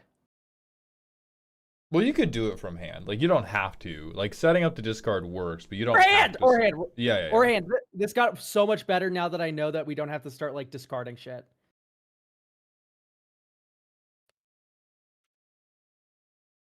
Ooh, 3 or 4, but when Dialga attacks, you remove 1. It might overload the card too much, but I could kind of see whenever Dialga attacks time travel. It would be funny. I think, you know what? I'm going to just lock it in. This card's fine. Yeah, this definitely card's great. Fine. Good job. All right, from Sageker. Yasaka's Divine Wind, an Azorius enchantment with cumulative upkeep of 2 colorless. If Yasaka's Divine Wind was cast for its miracle cost, it enters with a miracle counter on it, and instead it has a cumulative upkeep cost of 1. Creatures can't attack you or a planeswalker you control unless their controller pays 3 for each attacking creature. How do you feel about Waifu Fart? Okay, once again, just do not fucking like cumulative upkeep. It's just such a dog shit mechanic, and it's just like basically never good. Like when it's this, there's some cumulative upkeep cards I like the one that puts like a counter on an opponent's creature. That's funny. That's cute. I like the idea of like a miracle ghostly person. Like for once in my life, you've actually maybe consider like maybe running this effect. 3 for each attacking creature. Just say they can't attack you. Like or like only one creature can attack you. I don't like how this card currently is. This is like one of those do nothing cards like Solitary Confinement that just like locks up a game really hard. And keep in mind, I love Solitary Confinement, but I gotta admit, we do not need more. Keep in mind, I love locking up a game super hard to accomplish nothing. Don't help me. Yeah, exactly. I do not need help. Red it is worth Velvet. Solitary, but it's like also like we don't need more of this. Yeah. Especially a card that promotes a play pattern that is, I play this thing that stops you from killing me, and it's the only thing I get to do for the rest of the game because of cumulative upkeep. So, my word. It is worse than Solitary Confinement. That's not my point. The point I'm making is that it slows the game down, and it also doesn't let you progress. You are just slowing the game down and just slowing the game down and just slowing the game down and just slowing the game down. And that's the only thing you can do because you spend all your mana into this card. Really bad. I don't like these designs. Really bad. You know, just because you're YouTube doesn't mean you're right. Also, Red Velvet, congratulations on your new job, buddy. We also have to do an ad break again on Twitch, so you're being sent to the Hell Dimension. I'll see you all soon. All right, next we have, who the fuck pinged me? From Garga, yet another furry, we have another color swap. Spirit Collar Talrand as a 4-mana mono white preppy child. A 2/2, whenever an opponent casts a non-creature spell, make a 1/1 spirit creature token with flying. Yeah, this works. Yeah. We already have a Rasta of the Endless Web, which is kind of like this. Mm-hmm. And this feels like an effect that white would get. So good job. We're great. Yeah, I can rock with this. All right, from Kelansis. These are the faction leader cards from the dragon-based plane I created where each shard is related to a different permanent type. Holy formatting. All right. Astalo, Living Spellcraft. A Bant 3/4 with flying and embodiment spells you cast cost 1 less to cast. For Astalo's Rejuvenation, a Bant instant. Until end of turn, you may cast the embodiment of target card in your graveyard. After and this spell resolves, you may cast this card's permanent... Oh, that's just adventure reminder text. So what the fuck is the embodiment of target card? Oh, no. Reduced by this spell's mana cost. So if you embody Astalo, you can just free cast Astalo. What the fuck? It's adventure, but the adventure is a cost reduction put on the card. So it's... So then why is this not just an ETB on Astalo? Because functionally, because it's an instant that says until end of turn we can cast the embodiment of target card in our graveyard, and then I get a 0 mana Astalo? So, okay, yes, that is the joke, but the idea is maybe that like there's other things they care about like this mechanic, and so Astalo having this instead of an ETB is actually worthwhile. Maybe there's a double spelling mechanic where like going Astalo's Rejuvenation into Astalo. Maybe this is the only one that can like be completely free. Okay, sure. Stormcout +1. It's also, yeah, you do need a target for the instant. Like you can just Astalo without rebuying something, but if you can rebuy something, then it's an Eternal Witness that costs reduced by 1. Like I can see why this one's like this. If they're all like this, I'm gonna lose my mind. But I don't think they're all like this. If I had to bet, I'm also a betting man. I don't think it's broken, Kalansis. I need you to know I don't trust you as a person after seeing this card. I would keep an eye on you if we were in public together. You seem a little squirrely. You seem like you might be tinkering with things. You might be like working on gadgets at all times, and I don't like it. Yeah, wait, I do really don't like the idea of this mechanic though, because it's like, how do you set the costs for the adventure and the creature where the creature feels fair to cast if you need it right away, but it feels like you're always just gonna do the adventure first. Yeah. Oh wait, there are 4 more cards, so we actually get to see a little bit more. Yeah. All right, Kalal, First Citizen, a 6-mana Grixis 5/4. Loyalty abilities cost +1 more. You may activate loyalty abilities of permanents with 10 or more loyalty counters anytime you could cast an instant. Permanents you control with 5 or more loyalty counters get +1/+1 and have hexproof. Yeah, you're going to the hell dimension, brother. Okay, like this card is just like I see something that says land call on the preview. land call. I'm Oh my scared, God. Elk. I'm scared. Listen, quick thought for Kalal. If I have a planeswalker with a loyalty of 10 or greater, the game is over. I am ulting my Liliana. Like we're not fucking around anymore. Like why are we playing at instant speed? You are a dirtler. You want a game to take 3 hours. Anyway, moving on. Next one, Lathless, Empress of Flame, a Jund dragon. That's a 7/7. Creature spells cost 2 less. Non-creatures cost 2 more, but only ones that you cast. If you have no non-creature, non-lands in your graveyard, other creatures you control get +3/+3 and have trample. Dog, what in the fuck? This is... Yeah, I'm gonna shake myself to death.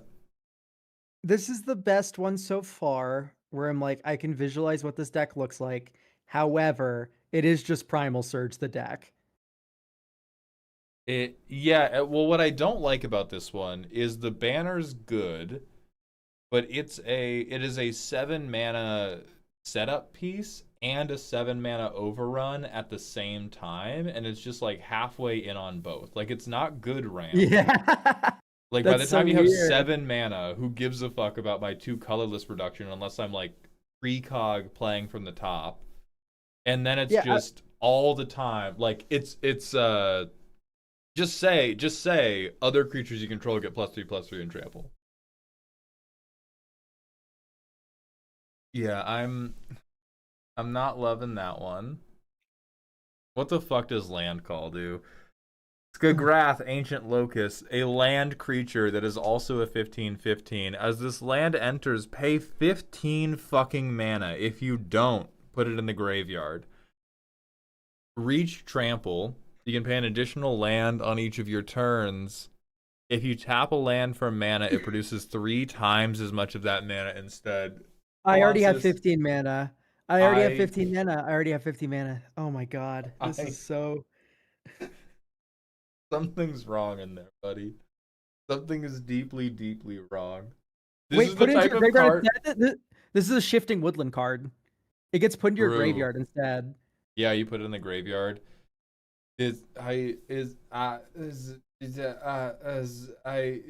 I'm unhappy. I'm unhappy looking at this. Last, and hopefully not least. No, it's not Stifle. It's not Trigger. It's not Trigger. It's as. Yeah, they caught that. Tiagta, Infinite Combination. What the fuck is Gatai? What do you fucking mean? I am being fucked with. If you cast this spell for its Gatai cost, put it over or under target artifact creature you own. They Gatai into the creature on top, plus all abilities from under it. You fucking remade Mutate, and you were like, how can I make Mutate make 0 goddamn sense? How can I make it totally unrecognizable? Oh yeah, Gatai it. Dude, we're not gonna call this like welding. I don't know anymore. Welding would be so good. Welding would be so good. Gatai means combination in Japanese. Are you Japanese? Then Gatai should be. Then Gatai should be on the fucking Japanese translation of the card. Like we don't. If you have like an English printing of a card or like a Spanish printing of a card or like a French printing of a card, they're not throwing out like, oh yeah, and then we just took this one word and we put it in a different language because that's what it means in the other language. I'll fucking scream. Like, Oh,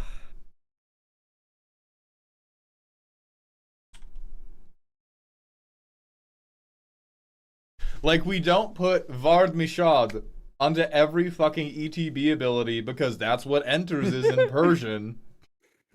The more you know. all right, let's move on. Gerald, Mothman Sorcerer. Yeah. Yeah, it's crazy ideas.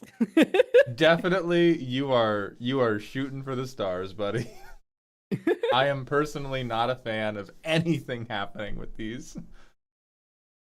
Yep. So we have Gerald Mothman Sorcerer, 4 green blue, flying ward.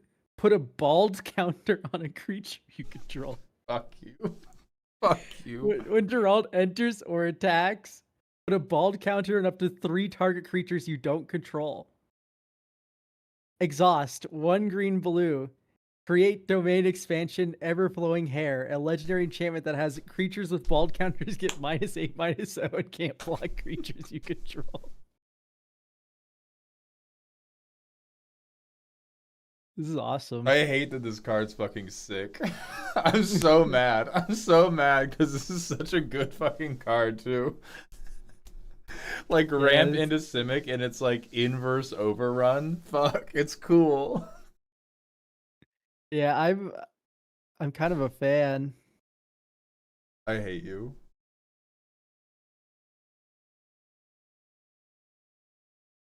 Yeah, like I like even looking at this in like a non-bald context, it's like this card's cool. Yeah. Underrun. I love that. I'm sorry you're a JJK fan, but it's cool. Lulu, thank you for the 2 rail super chat. I swear I read it as artifacts have Giat for the Gatai. That would fix it. That would fix it for sure.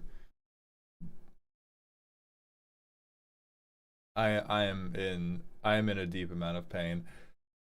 All right, we're going to the manual ad break. That is the end of wave 1, and so we will get a wave 2. Woo!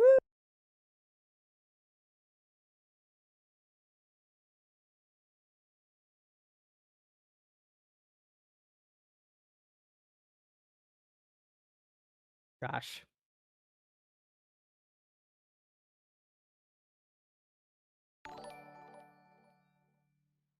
Moist Succulent Pyro, thank you for the Twitch follow.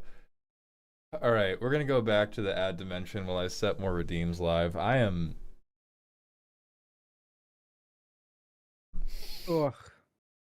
I'm feeling something today. There's something in the air, and I'm not convinced Yeah. it's healthy. Yeah, I feel like I've had like all the energy zapped out of me. Carbon monoxide leak, something like that.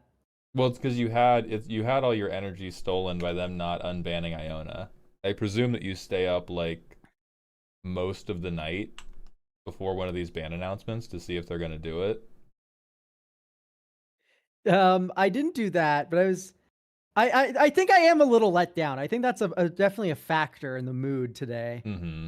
I'm a tad let down. Is definitely underwhelming for sure.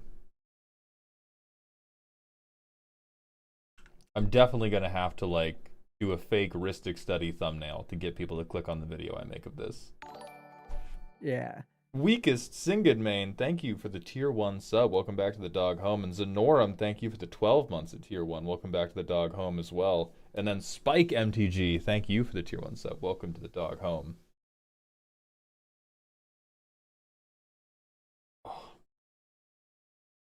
Hey, are you doing more Riftbound? I'm going to the same one we met at tonight, not to dox you. I think you need like 2 nights ago. I don't think I'm doing other... I'm not doing other pre-releases, but I will be doing more Riftbound in general. Ooh, Elk, do you take creatine? No. You should. Why? It's good for you. Well, I take alcohol and drugs. It They feel good for me. God.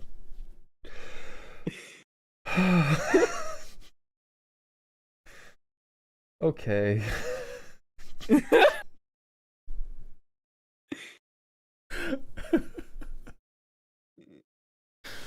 This is why you play Deadlock. What decks are you planning to bring to Dallas? I will 100% bring VV Stompy. I might try to work up a bracket 2 deck. Um I might try to work up a bracket 2 deck to brave the vagaries of bracket 2 and see if it's doable. Grimhouse, Maul, I'm in dire need of a deck review. I personally don't care if it's on stream or not. No, it's Celeste. Oh fuck, sorry. Celeste got voted in. Oh, get shit on. Maybe that's why you're tired. You're getting double blue balls, both by Magic and by Deadlock. Fucking Celeste, man. I wanted Apollo. What's Celeste? Let me look at them. Celeste is like a unicorn lady. I'm not like necessarily mad. I just wish we got Apollo first because we're gonna get Apollo in a few days. Okay, listen. She should have been black. That's my opinion. The design would go a lot harder if she was black. You make a good point. This character looks sick as fuck, though. This character looks sick as fuck.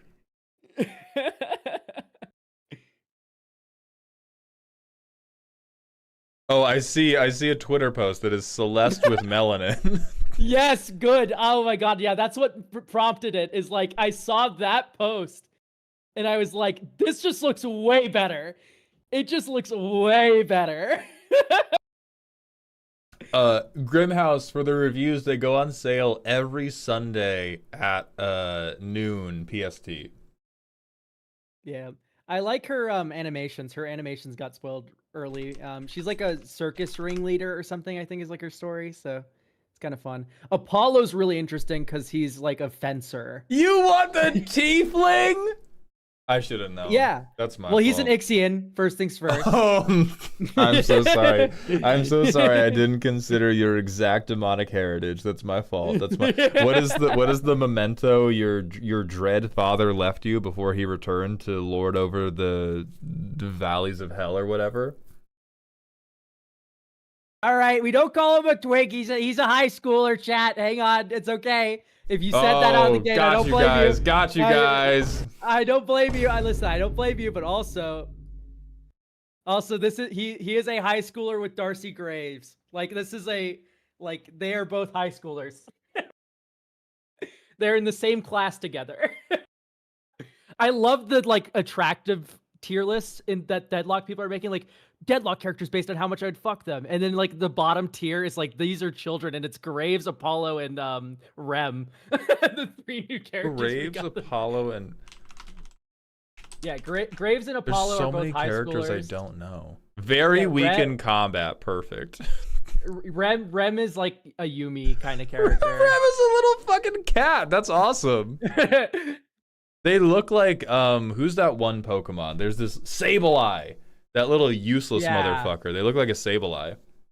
Yeah, so Elk, who do you play? I play McGinnis, Kelvin, and then I also play Paige because I'm a psychopath. I don't think I know Paige. Paige, she's a Quirk Chungus. Right, and if you were to translate that into, I don't know, old man, what would you? I want you to can you just listen to, hang on, can I just link you like one of her voice lines and then you can just listen to her speak? Yeah, for sure. Here, I'll Paige and Billy all interactions. It's a 1 minute long video. And then you can kind of just get an idea. Okay. Like once you hear like 2 lines from her, you'll understand like exactly what she's all about.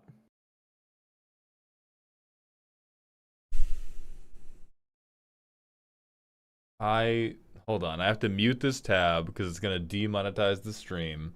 Sorry, Page enjoyers. Or I have to mute this as a source so none of you can hear what I hear.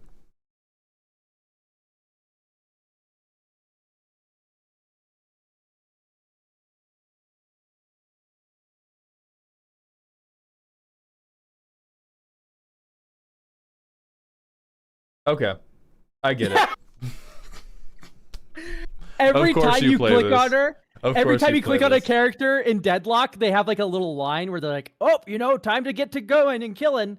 Paige, when you click on her, she like goes like, "Oh my gosh, I need to find my books, and then I also need to do this and that and this and that and this and that, and I'm Paige." And like she'll literally talk for like 15 seconds when you click on her from the hero select screen.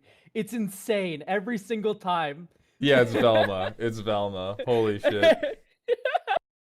No, I like her. It's endearing. It's endearing. It's endearing. She's an endearing quirk. Leave Quirk Chungus alone. Leave her alone.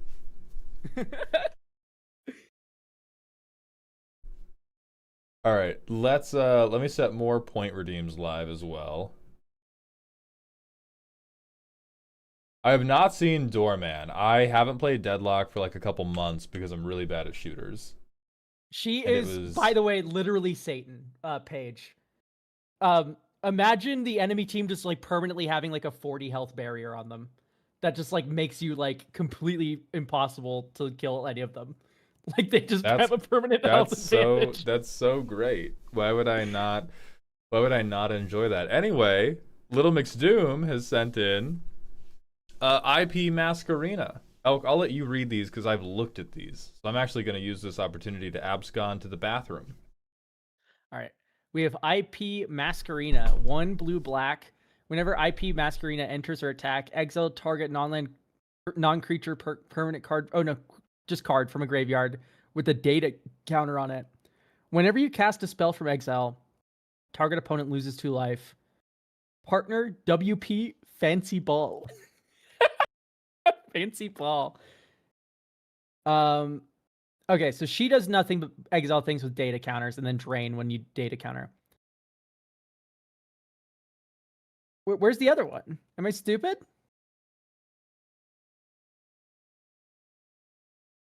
Am I dumb? I don't see a ball. It's a cliffhanger.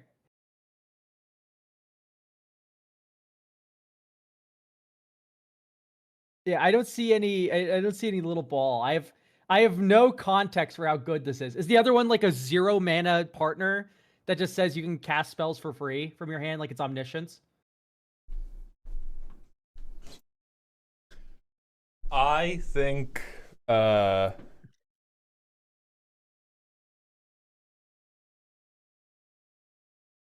don't think we get to see Little Ball. I think you just go to SP Little Knight. Oh, Fancy Ball is the partner type like Friends Forever? That Like don't make Friends? any goddamn sense. okay, hang on. Exile target non-creature permanent from a graveyard with the data counter on it. What does the data counter do? Where Go to Little when do we Knight! interact with? Go to SP Little Knight! You may cast spells with data counters on them from exile. As though they had flash. If you cast a spell this way, mana of any type can be spent to cast it. Okay. So I go 3, exile your rampant growth, 4, SP Little Knight, 5, or I guess swing again to exile another thing, and then turn 5, I get to go like. Okay, sure. It's fine. It's fine is my answer. EMP Meow Mine, 1 blue-red, artifact creature, Cyberese robot, prowess vigilance, sacrifice this creature, it deals damage equal to its power to any target. That's pretty strong. But it's reasonably priced for being strong. Pretty good.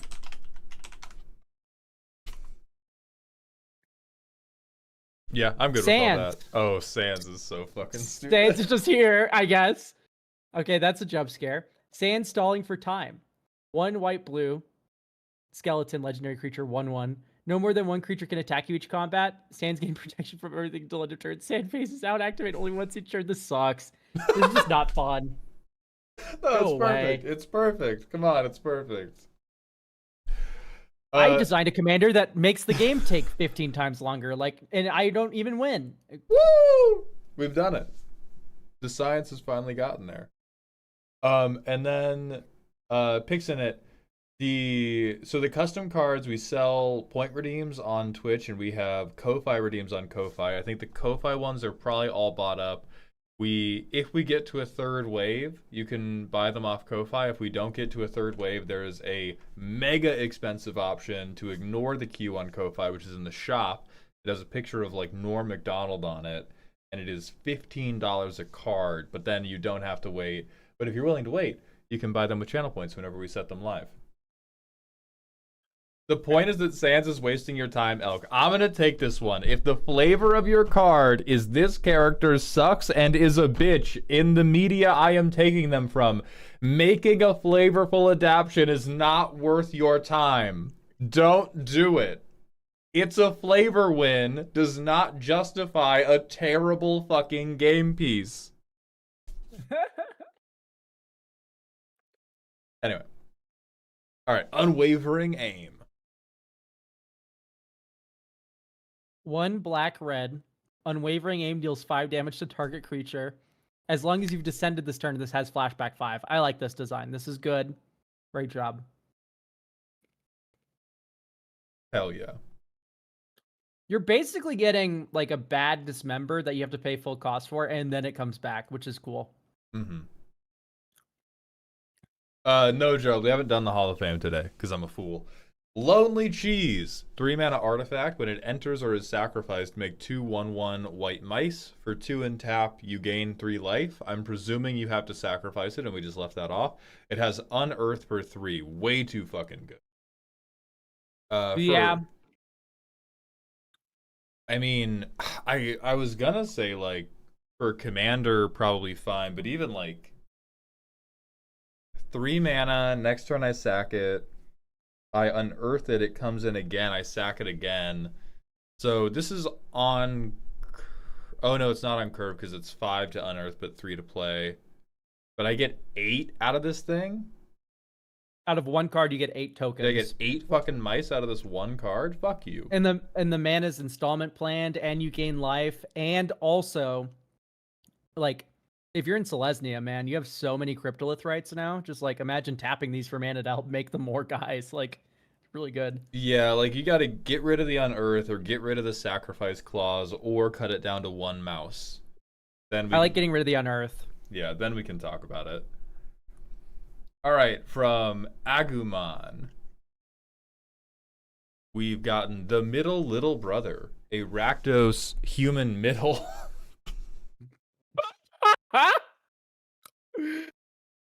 Please tell me there are tops and bottoms. Please tell me human top, human bottom, human middle.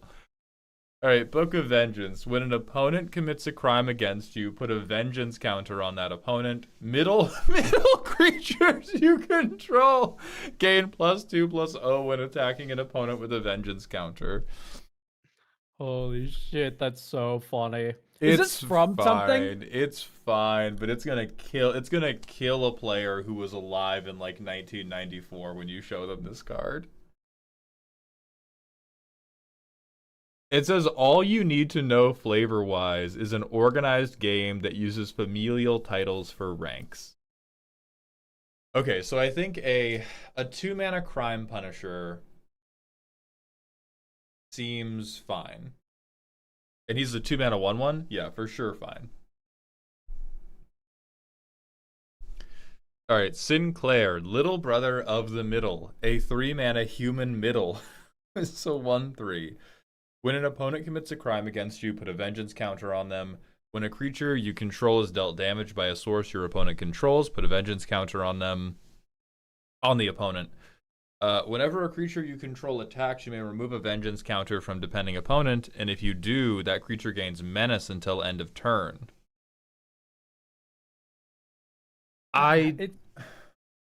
It's so much like shit and tracking just for nothing. Yeah, I there's 2 things I dislike about it. It is a legendary, what looks to be a build around, that is very, very reactive and not very proactive. And the payoff is also very underpowered. So I would like something... I know they're all about vengeance in the game, but even if they're all about vengeance in the game, we have to find a way to translate that into something that I get to do without waiting for my opponent to activate my trap card. And then the payoff needs to be less shit than just menace for a turn. You know what happens when I put 10 poison counters on my opponent? They lose. Well, you can take 9 off to give something first strike, right? Yeah, exactly. It's like, what are we doing? All right, Ricardo, big brother of the middle. A 4-mana Jund 4/5. When an opponent commits a crime against you, put a vengeance counter on them. When Ricardo attacks an opponent, you may remove all vengeance counters from that opponent. Ricardo gains +X+O in trample, where X is the number of counters removed. That's more like it. Okay, here's the issue. Soul Shatter. That thing doesn't target. I did not commit a crime. Mm-hmm. Your Ricardo's a 4/5 for the entire game because your opponents just like don't have interaction that meaningfully touches you in that way. Yeah. Right? They lose your board. That's not a crime. Yeah. I think we should expand the definition of vengeance to be more things than just commit a crime against you, or more ways to get vengeance counters. Like, are we saying the gang is actually like, are they super lawful, or do they have grudges for no reason? Because you could just be like, I put a vengeance counter against you because I fucking want to. I do that all the time. I have sworn vengeance against Llanowar elves for no reason. On top of being underwhelming, hard to track, it's also just parasitic. Yeah. And then also opponent dependent. Like Mm-hmm. you're not in the fun opponent dependent way where your like deck changes every time, like a clones deck. Yeah. This is opponent dependent where like it does the same thing every time. It's just how good is it is dependent on the like opposing table. Like I don't know, I don't like it.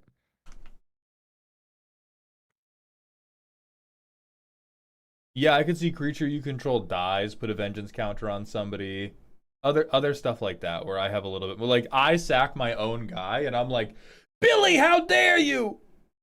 I'll get you back for this, I swear to God, as I continue Ashnod's altering my own board. That sounds funny. And now you got a stew going. Alright, from Helios, we have a Esper Warframe Precon style commander. They're a 4-mana 2/4.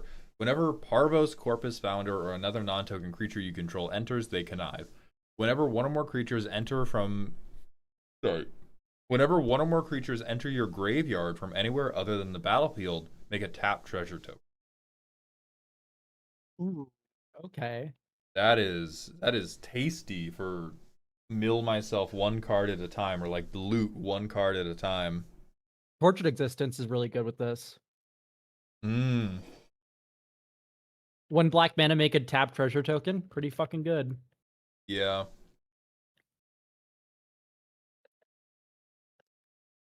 I worry that it's a little bit too open, but it's probably not a massive problem.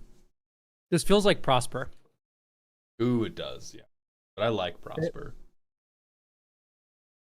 There's a bit of a Prosper thing going on. I think let's knock him down to a 2/2 is my recommendation. And the reason why is he blocks really well. Like, because if you connive a creature away, you get a treasure token and you get a 3/5 blocker. Ooh, yeah. Let's make it harder to block with this guy. Mm-hmm. I agree with that. That's kind of my input. You can have a Prosper kind of like feeds itself precon kind of commander design. That's fine. You know, it's not something that excites me particularly, but I think it should be a weaker body, and you should get killed by the dinosaur player if you decide to, you know. Yeah, because like Prosper's a 2/2, and he doesn't even have good keywords, right? Like He is Death if Touch. he was if he had like good toughness and had Death Touch, that card would be fucking gross.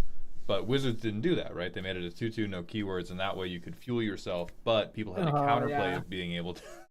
I got Pyro! They're banned! They fell for it!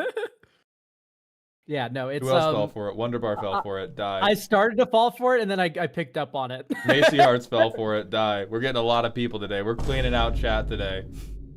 Die, you fools. Die, you fools. Oh, who else fell for it? Malaka Mavet fell for it. Idiots. Idiots. I will Hunger Games you one at a time. But yeah, I agree with Alex's input. All right, from Garga, we have the payoffs for all of those color-shifted Phantoms cards. The Crimson Moon, a 6-mana enchantment. When it enters, if you cast it, you may look at the top 5 cards of your library, put 1 into your hand, then put the rest on the bottom in a random order. Phantom creatures you control get +3/+3 and hexproof. This is a lot of nothing. It's a crazy amount of nothing. Yeah, I just agree. It's 6-mana impulse. And, and then your very specific creature type. I think the payoff for Phantoms they're just good cards. Like they have all been just good. And it's kind of funny to see them color shifted. Like, yeah, but I think the like deck that this is good in is when you're like, here's my all Phantoms deck. Who's the commander? Joda. Why do you ask? And then I don't care about the fucking +3/+3 anymore. Like whatever. That's so true. It's just a Legendaries Matter deck. Right. Why does this happen if you cast it? What happens? Like, what's so wrong about flickering this with Felia? The world will explode, Elk. The moon. Like so it's not like, oh, a Phantoms deck would be bad. I just think whatever 5-color legendary you're using to tie together the Phantoms is probably the dominating flavor of whatever's going on. Discord told me to do that. They're full of shit. They're full of shit. If the answer is because of Displacer Kitten, yeah, I will lose my goddamn mind. Yeah, I hate to tell you this. We can get a benefit for flickering a 6-mana permanent. It's a shame. Like Coveted Jewel is fucked up and evil because of Displacer Kitten. Like, you know what never gets made if we listen to Discord? Atali Primal Conqueror. And this card fucking rips. I hate him or her so much, but they fucking rip.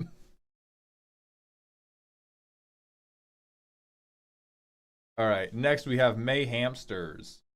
Oh, you're still banned. I'm so sorry, Macy Arts. All right, you're unbanned now. I'm sorry, I forgot about you. All right, Combat Enjoyers unite with the Everchase, a 5-mana legendary sorcery. Goad all creatures your opponents control, exile the Everchase. Any player may cast the Everchase from exile, and mana of any color may be spent to cast it. So you are just the one goading every turn. You have no creatures in play. And then you go. Well, you need a legendary creature or planeswalker. So you play your planeswalker, which keep in mind you can't attack planeswalkers while goaded. And then you just permanently protect the planeswalker by casting this every turn. This sucks. I'm sorry. It's yeah, I really don't like any player may cast it from exile. I think that's killing it for me. There's like a version of this that can work, but I think there has to be a more difficult hoop. A more difficult hoop than just like, oh yeah, everybody can cast it every turn if they want to. Opponents can cast it too, but then it goes back into exile. It's just like everybody... Oh yeah, only opponents get to do it. That would be funny. All right, next from Leventhros, we have Daife, Queen of Vanity, a 5-mana Elder Demon that is a 6/6 with flying and dethrone. Whenever Daife attacks alone, put 2 counters on target creature defending player controls. It gains dethrone and is goaded for the rest of the game. Whenever a creature with dethrone deals combat damage to a player, you draw a card. I find this card very funny. I like this. But also, what does this like horrid, ugly freak have to be vain about? You know what I mean? If anything, this is like Queen of not vanity, right? Am I stupid? Vanity means you're like full of yourself. Am I dumb? You're vain. Elk, do you have any idea how long I spend scripting jokes to get on a call with you, and you're just like, why is the Queen of Vanity ugly? Explain that to me. It's like, am I dumb? No, you're not. I gotta go lay down.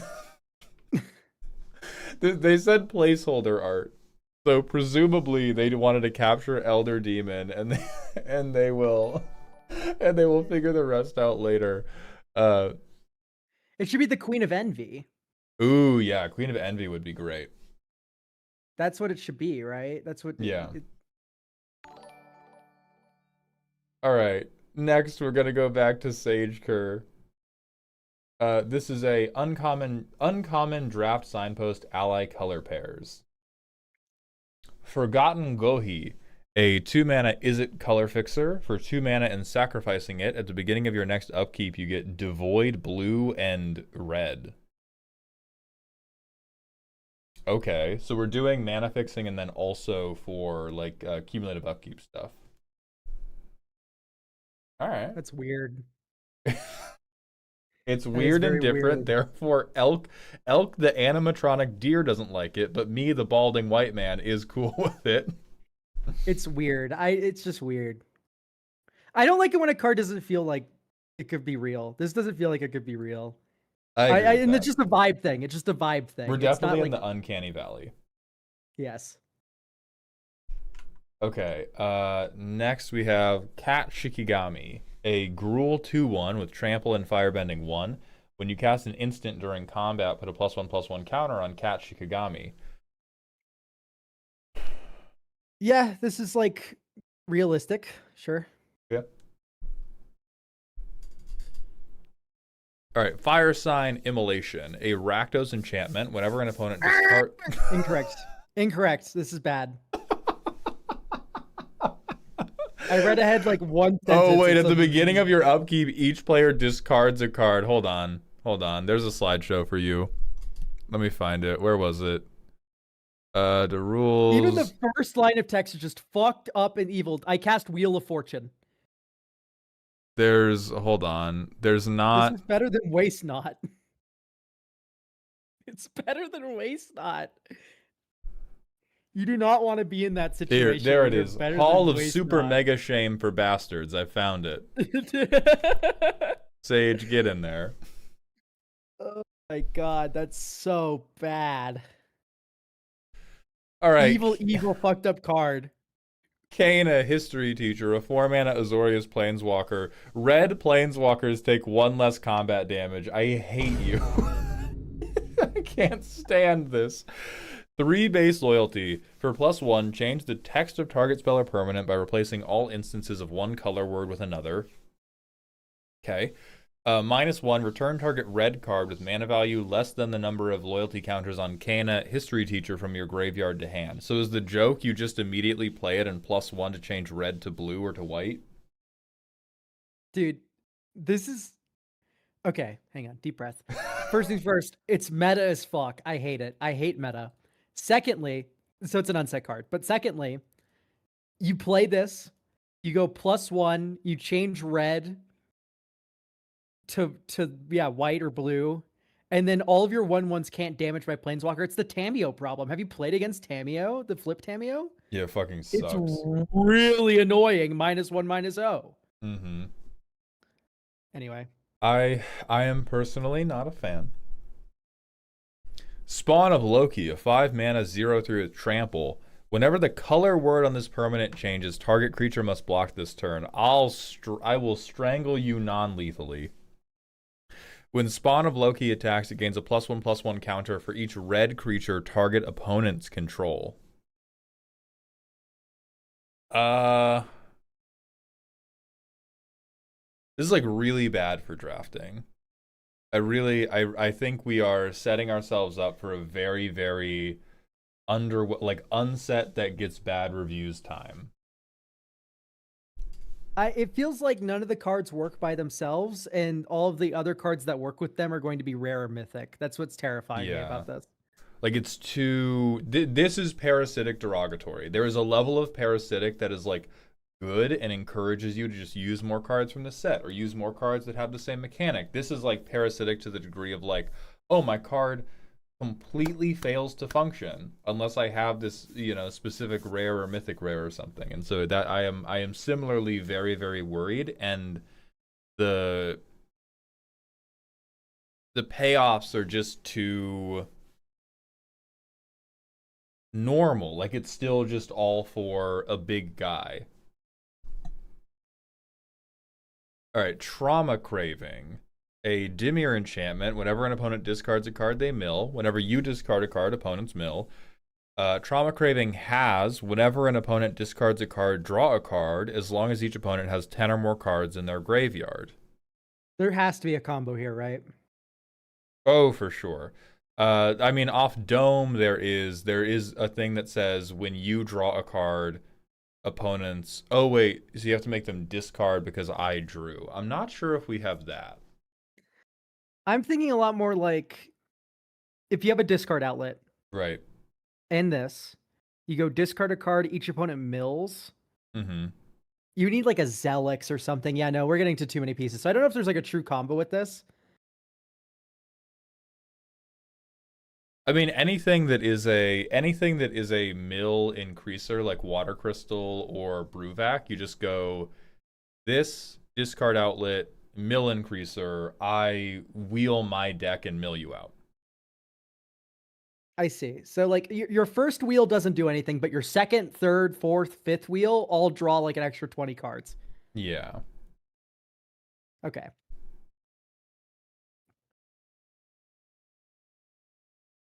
I think like for limited specific, doesn't worry me as much. Not in It love does with nothing it. in limited. Hey, mill is very viable. You take that back. It does You take nothing that in back. limited Mill is a very viable win condition. Fuck you.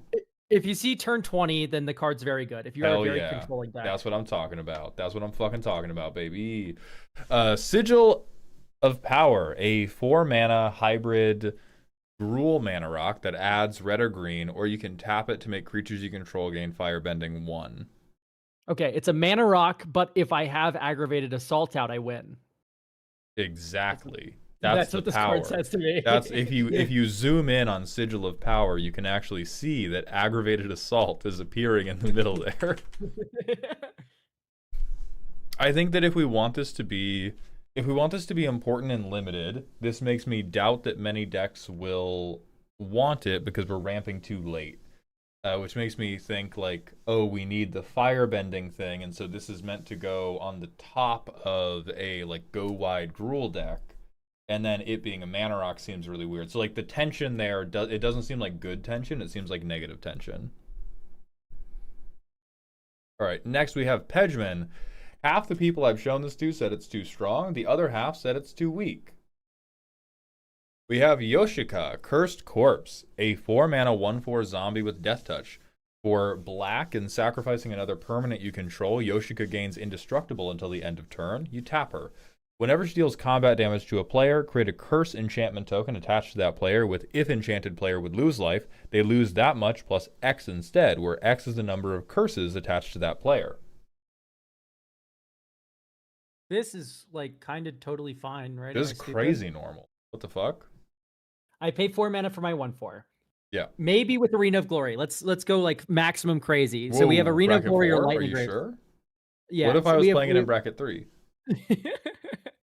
We have Arena of Glory, haste, attacking on turn 4, maybe turn 3 with this card, and you take 1 damage amplified every single time. I don't know. It's just like Impact Tremors would be very good in this deck. It's like no more broken than a Purphoros would be, in my opinion. This is super fair. This is really, really cute, I think. It lets you politic, too, because then you can be like, oh, yeah, they're the problem, right? Let me soften them up. Let me soften them up. Is it exponential or linear? Because you're adding 1 every time. It's linear. You're not doubling every time. Yeah, no, the curses do not have a triggered ability that are happening. It's linear because it's a replacement effect. Each curse says, look at how many curses attached to you. Then it does that much extra damage. That's how I'm thinking of it. Yeah, hold on. So if I have 2 curses that both say if they would lose life, lose that much plus 2, because they're counting. So I think what you would need to do is you would have to rewrite this to say if enchanted player would lose life, they lose that much plus 1 instead. And then that works correctly. If you do, 1 curse 1, 2 curses 4, 3, 9, then go fuck yourself. Yeah. I was under the impression that each curse was just like 1, then 2, then 3, then 4, then 5. Yeah. If we're counting 1, 2, 3, 4, 5, and then other curses can get in on the mix. Like I think it is the templating's weird. I think I should put differently named curses. I If you don't want to think keep the curse synergy, that's an option. I guess. differently named curses would be too weak again though, because then you Yeah. want to be able to stack these. Like if I give Yoshika like flying and double strike, I should be able to scale at least a little bit. We just don't want it to scale multiplicatively. We want it to scale additively. And so I think we have to take what we have to do is take the X out of this to fix it. Yeah, there's probably some wording. I'm not smart enough to figure that out, but there's probably some wording. Yeah, I care not to figure it out, but that is what would work. Is if you went like for each extra curse on you, you take one additional. For each curse on you, you take one additional damage. No matter if they're differently named or not, that is the effect we want. And then we also want it to count things that aren't, the curse enchantment token itself. Then from Fluffles, we have a Deadlock card, Paradox, Time Thief. Yay! Is it Deadlock. 1/3 with First Strike, and for Is It, you can exchange control of Paradox and target artifact or creature your opponent controls, activate only as a sorcery. That's funny. Maul, you have not played Deadlock, right? I have. I've played a lot of Deadlock. Have you played against Paradox? I've played as Paradox and against Paradox, and I think this is perfect Yeah. because Paradox is weak as shit. Paradox is actually really good in Deadlock, huh? Untrue. Very good character right now. Untrue. It's at least an A tier. They've power balanced that, man. When I was playing, Paradox was like he hoo hoo, oh I'm dead. Whether I was as him or against him, like you do your funny little swap, and then somebody and then Angus or whoever punches you in the head. Yeah, well, you I don't know. It's the very good character right now. But anyway, yeah. So, but this character references the ability references the fact that she can swap places with someone. Yeah, that's the joke. I like it. I like it too. It's basically only consigned to the 99 of Zedru decks, right? Oh, for sure, yeah. And it's a little weird that we exchange control, Paradox exchanges control, and then they can't do anything about it if they're not Is It. Mm-hmm. They need Felwar Stone, and then they can give Paradox back. I can't tell if Mauld is gaslighting or if he's genuinely played Deadlock. It's good to know that my lying has gotten better. I've got a screenshot for you. I have locked Deads. Can you circle the thing next to it though? There you go. Yeah, of course. That's what I was referring to.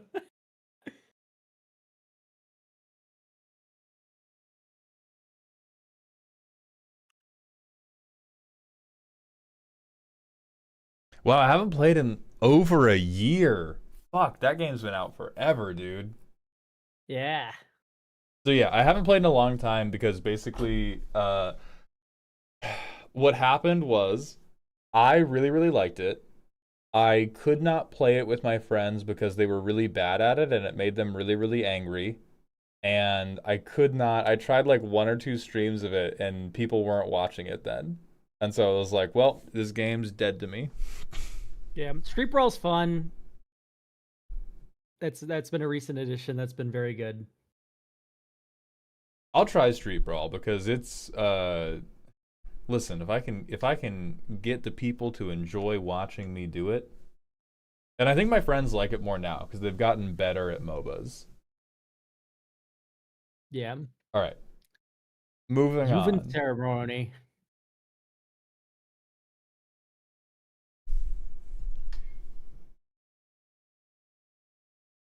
All right, 1 white, black for Yuvan Ceremony enchantment.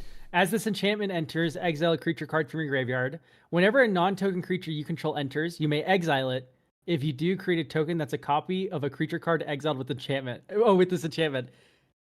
Oh, okay. So you go exile my stupid fucking giant angel or Exile something. my reanimation target. Now everything's my reanimation target.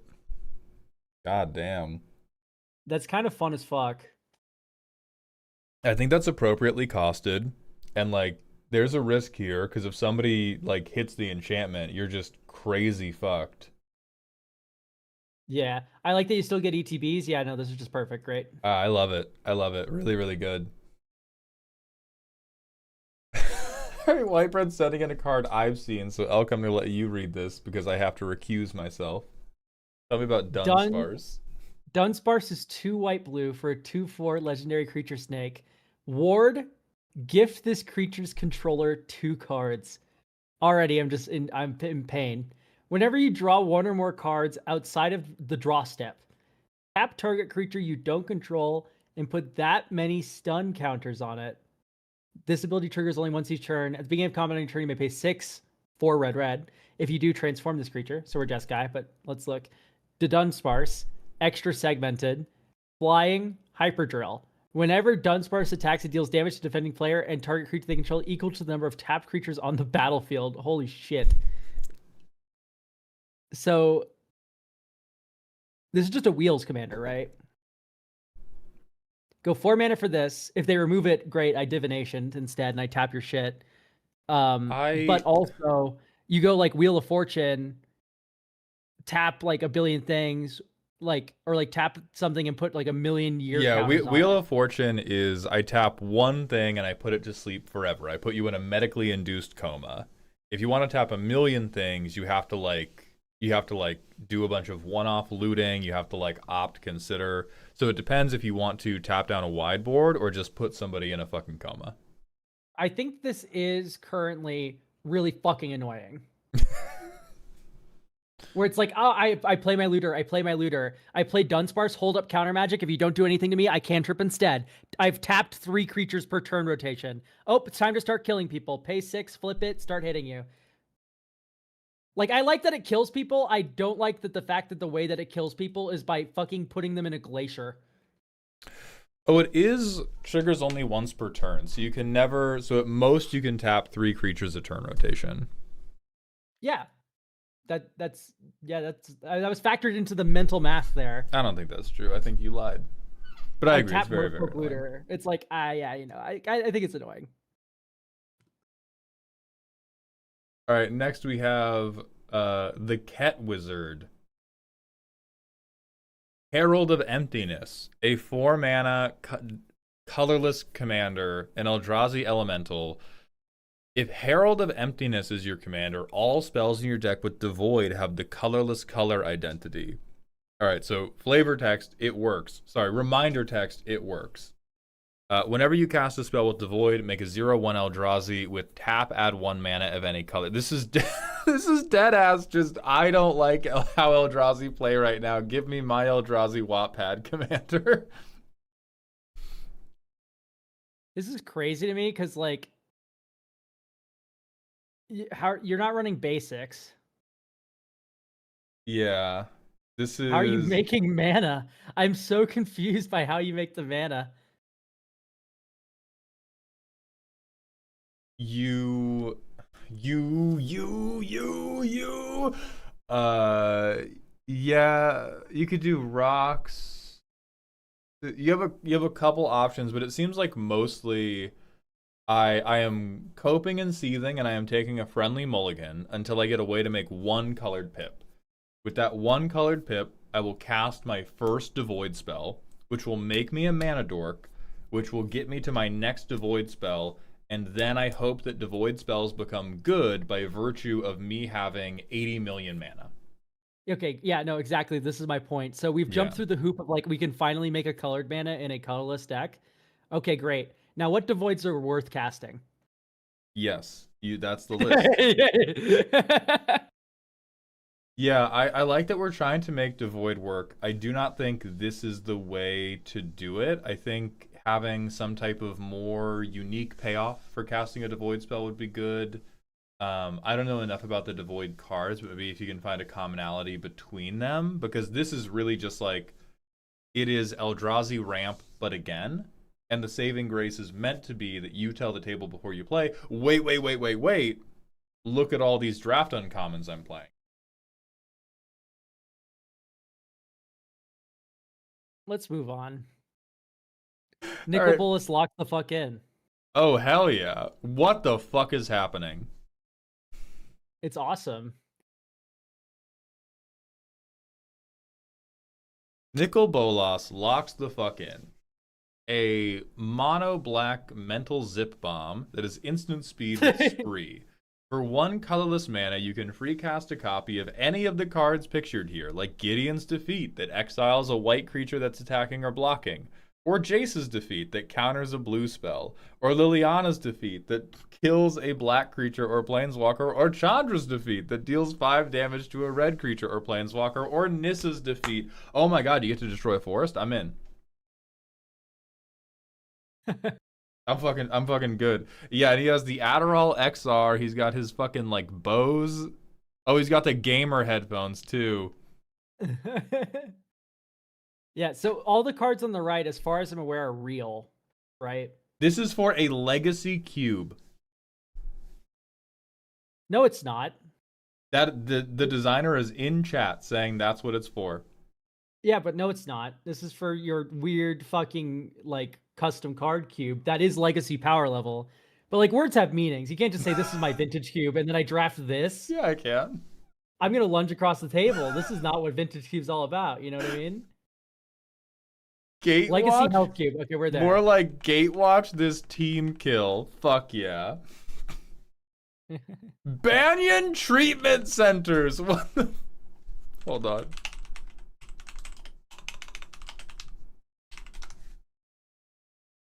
It's a fucking detox. I respect this effort too much. That's beautiful. We're making a Hall of Fame for this. We're making a Hall of Fame for this card. Holy shit. It's breaking PowerPoint trying to copy this greatness.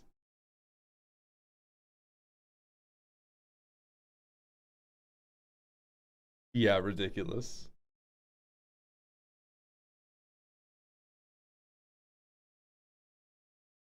Absolutely fucking ridiculous. You ready to move on, Elk, or do you have more thoughts on this? No thoughts. Head empty. All right, GCU gray area.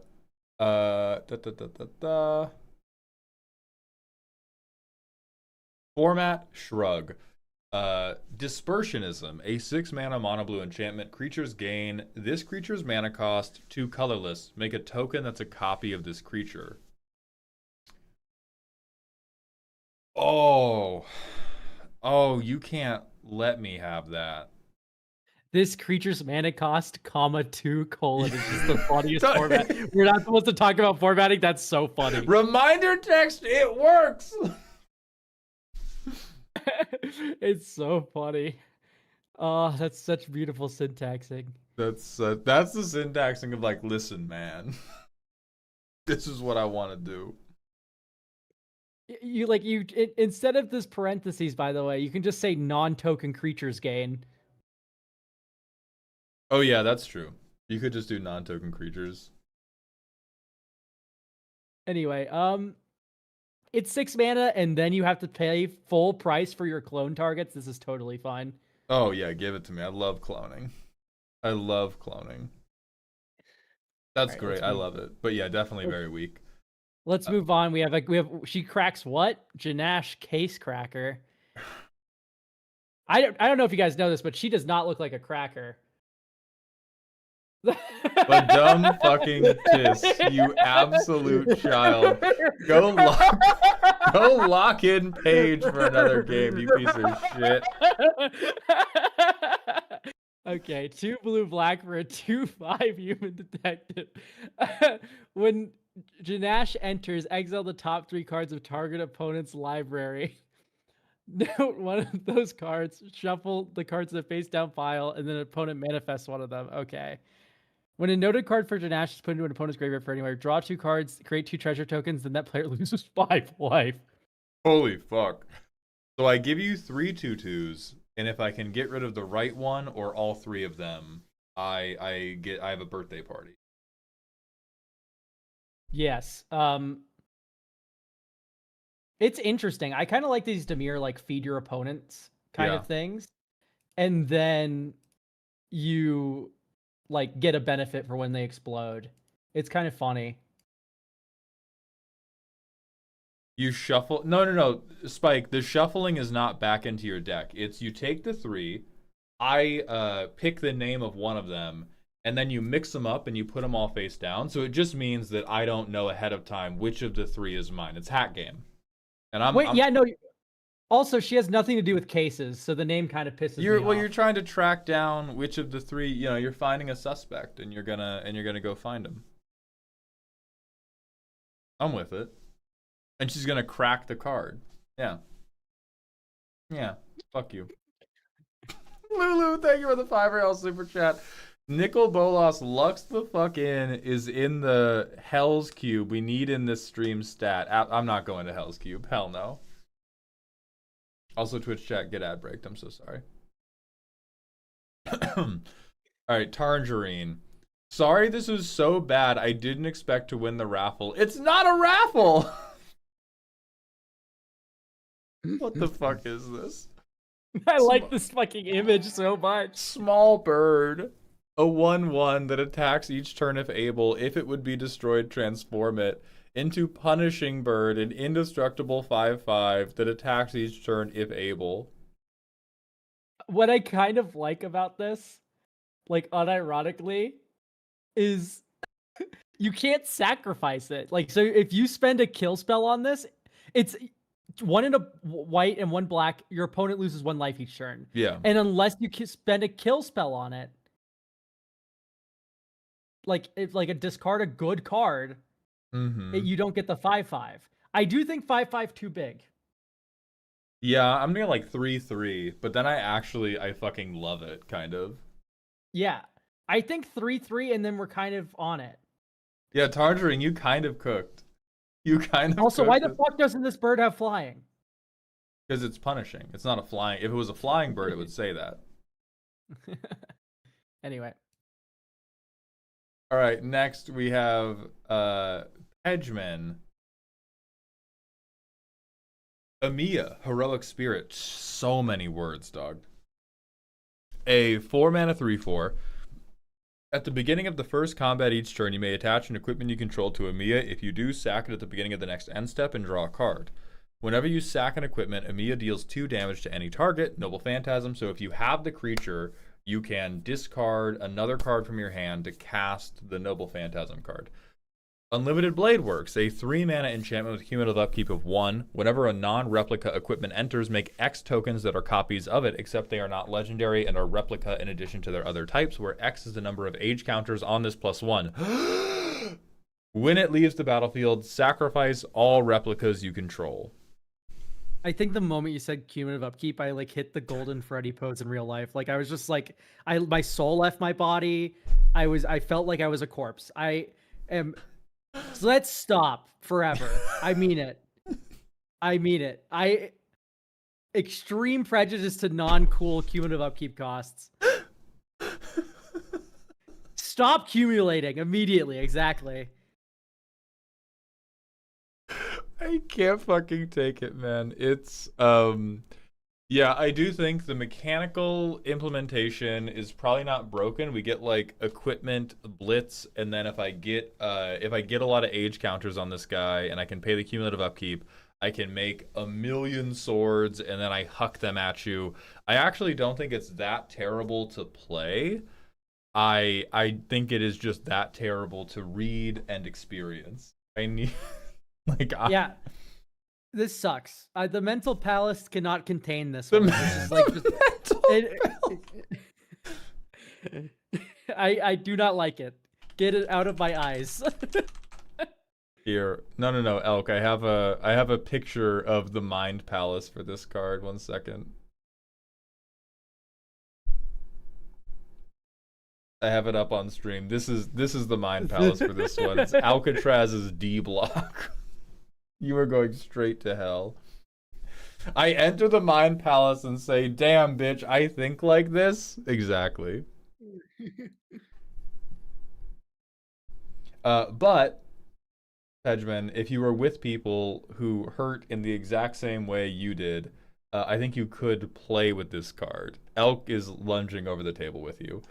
All right, next from Garga, non-phantom card because I ran out of ideas. So take this, Hyper Muteki, a Wooburg Aura enchantment. Enchant creature, split second. Enchanted creature has haste, indestructible, double strike, lifelink, vigilance, and is unaffected by other cards. This works. At the beginning of your upkeep, exile this enchantment. You get 1 turn of turbo fuck you die, and you get a fucking Super Mario Star or whatever. You get the Chaos Emeralds. Hell yeah. This works, baby. It works. No, all my other auras and equipments don't work. It silences all of them. I'm so Hall of sad. Faming this. This is the most restrained Voltron payoff I have seen in my life. Good job. This works. This works. I need more of that in these, honestly. All right, Mix6, thank you for the 5 months in a row. Welcome back to the Dog Home. Hi, Maul. Do you have any advice? No category. Yes, if there is anything interfering with your ability to sleep 8 to 9 hours a night and wake up not in pain, that should be your highest priority in correcting in your life, because I am going through that right now, and I hope to never to return to the relative malaise of being like, oh yeah, I slept bad last night, but it'll be fine. Get on top of your sleep. And then I missed another. Flicks in it. Thank you for the Prime sub. Welcome to the Dog Home, my friend. All right, from Abhorrent Ascendants, we have some CD Projekt Red stuff. Johnny Silverhand, a 5-mana 5/5. They're a human rebel with non-token creatures you control have Riot and are rebels in addition to their other types. The first non-creature spell you cast each turn costs 1 less for each rebel with haste you control. Whenever a rebel you control becomes the target of a spell or ability, you may proliferate and have that rebel deal damage equal to its power to any target. Ward, I fucking shoot you.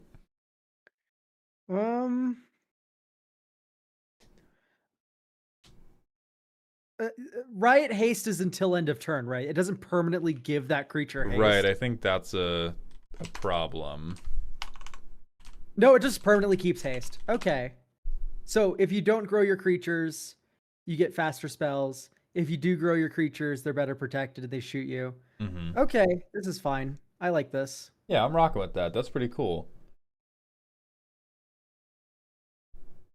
Yeah, Shuko. You should say like opponent's control, because otherwise it's just like Shuko and then I shoot you. Starry, I've looked at it. I've not considered it though. All right, V, Afterlife Solo. A 5-mana 5/5 in Mardu with Menace, and when they attack, exile the top X cards from your library, where X is V's power. You may put an equipment card from those exiled to this way onto the battlefield equipped to V. If you do, lose a life equal to that equipment's mana value.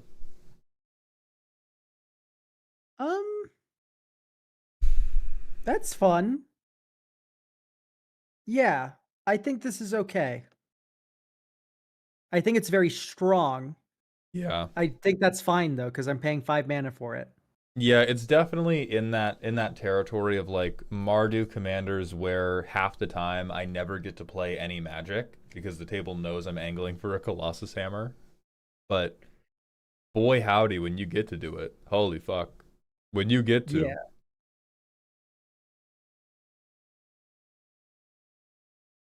Okay, next we have Aegis Athene with some more draft cards. But Abhorrent, good job. I like both of these. Okay. More draft stuff. Aklazatz's Occultists. A 4-mana 3/2 with Death Touch and Madness of double black. We've already seen a card with Mayhem from your set. So having Mayhem and Madness in the same limited environment does feel a little awkward. Also, simultaneously, Ixalan vampires having Madness makes me think too much of Innistrad vampires. Take that as you will. I think this card's finely designed as it is. However, I am saying right now I do not like the Mayhem and Madness being mixed, and also I do not like vampires with Madness not being Innistrad vampires. That's just something you can take or leave. I don't know. I think this is fine. I agree with all those points. Let's see what's going on with the legendary. Sacrament of Hunger, a 3-mana Orzhov. Enchantment, with whenever a player discards a card, you gain 1 life. For 3 black mana and discarding a card, each opponent discards a card. Activate only once each turn. If a player has no cards in hand, sacrifice this when you do draw 3 cards.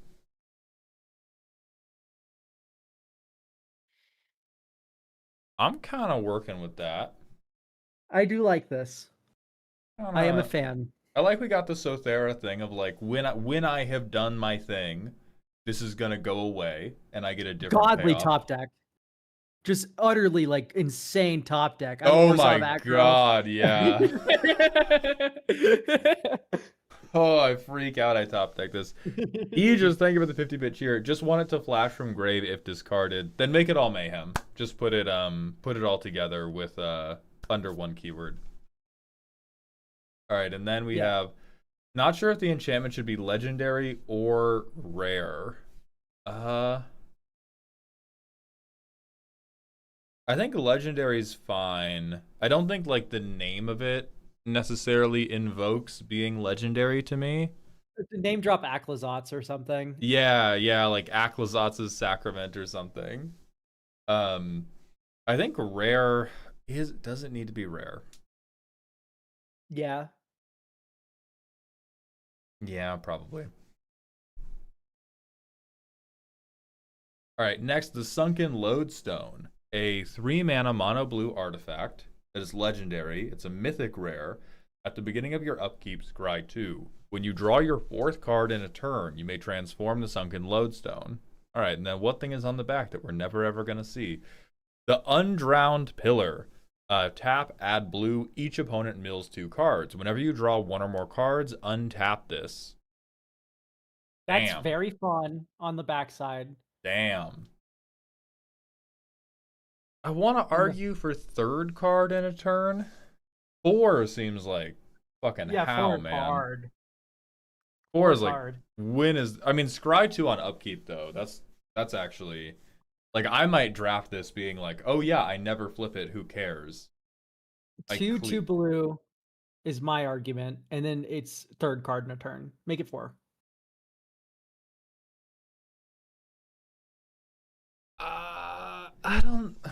I could see that, but it would make me. I would never draft it.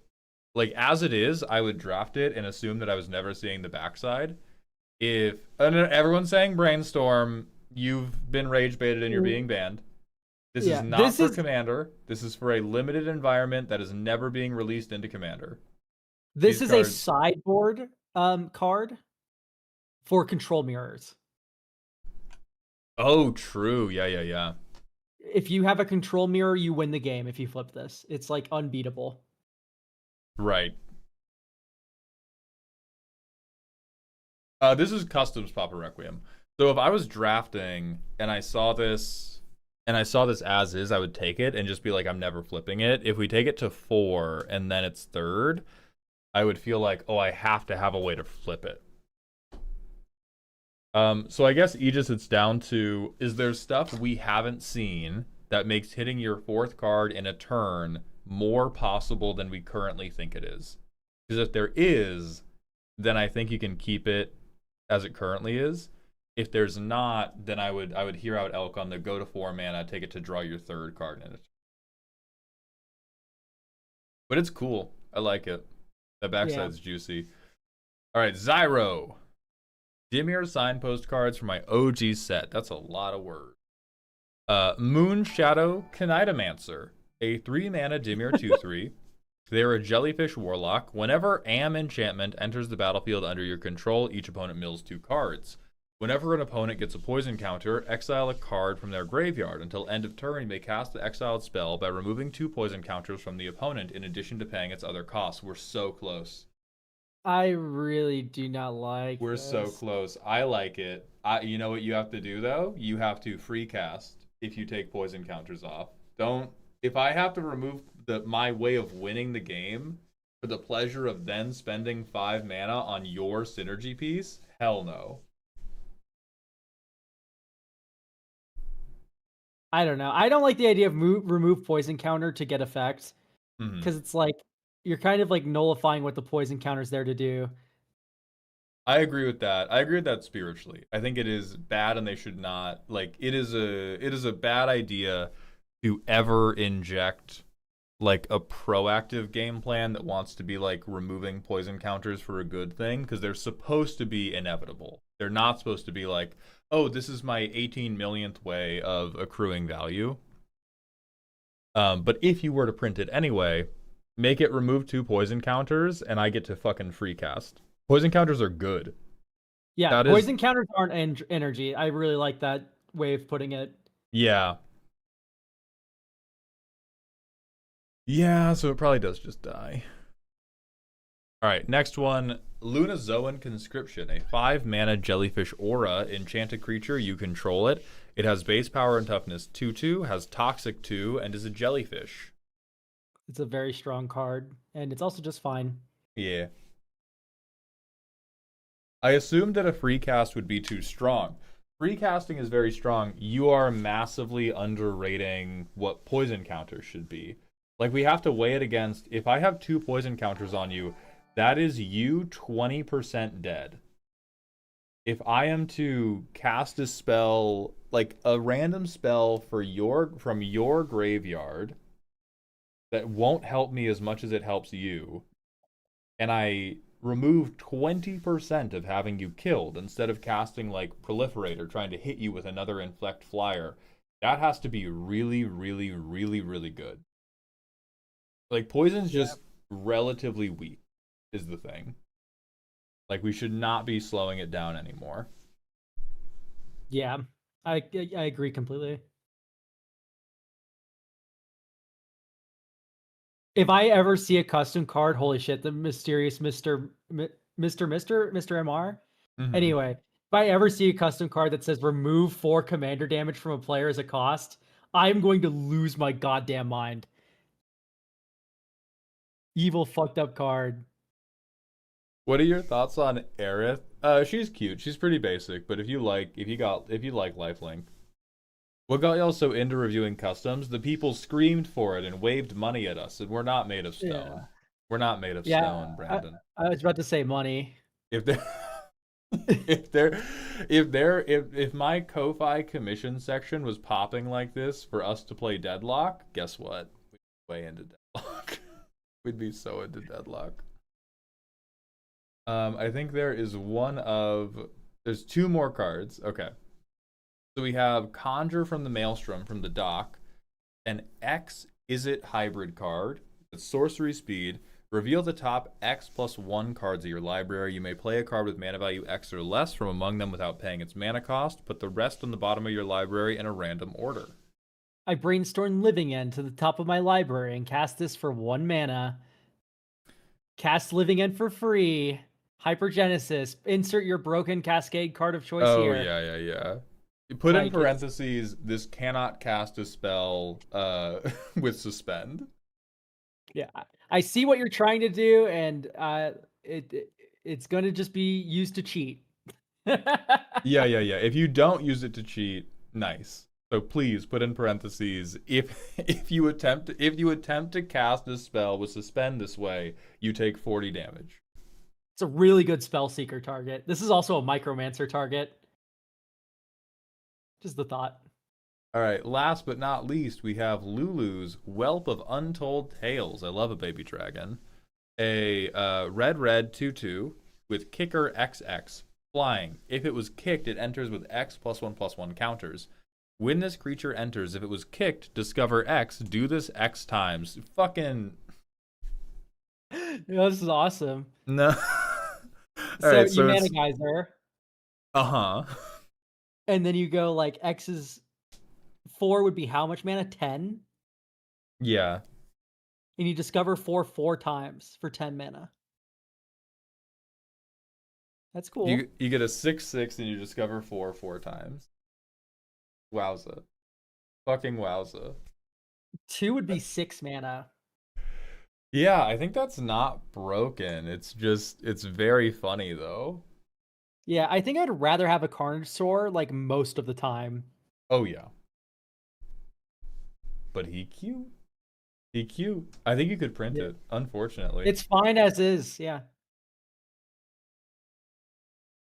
And then for wave 3, I think I do need to call it here because my neck and jaw are going downhill, and we are maybe 30 minutes away from my feedback on every custom card being a card kind of bad, and then me just like moving it back and forth over and over. But Yeah. Elk, thank you for being here. Everybody, go follow Elk on Twitch, subscribe to them on YouTube. Elk, you'll be streaming tomorrow, yes? Tomorrow, yes, is deck reviews, and then the slots also refresh for next week's deck reviews tomorrow. So Hell yes. YouTube or Twitch, see me there. Go watch Elk stream, go buy things from them. When's the next YouTube custom video, though? Never again. Never Those again. did so bad and so continually bad that we are never doing them again. They're only going to be the streams. So we're going to pull up the Bald Kai raid message, and we're going to find somebody to raid. Nerd Girl is live playing Standard. We're going to hit her with the Bald Kai. I will see you all tomorrow as well. I am doing some Riftbound stuff with Z. Thank you all for being here, and please remember to stay toxic. YouTube, that is just it for us, but I will see you tomorrow.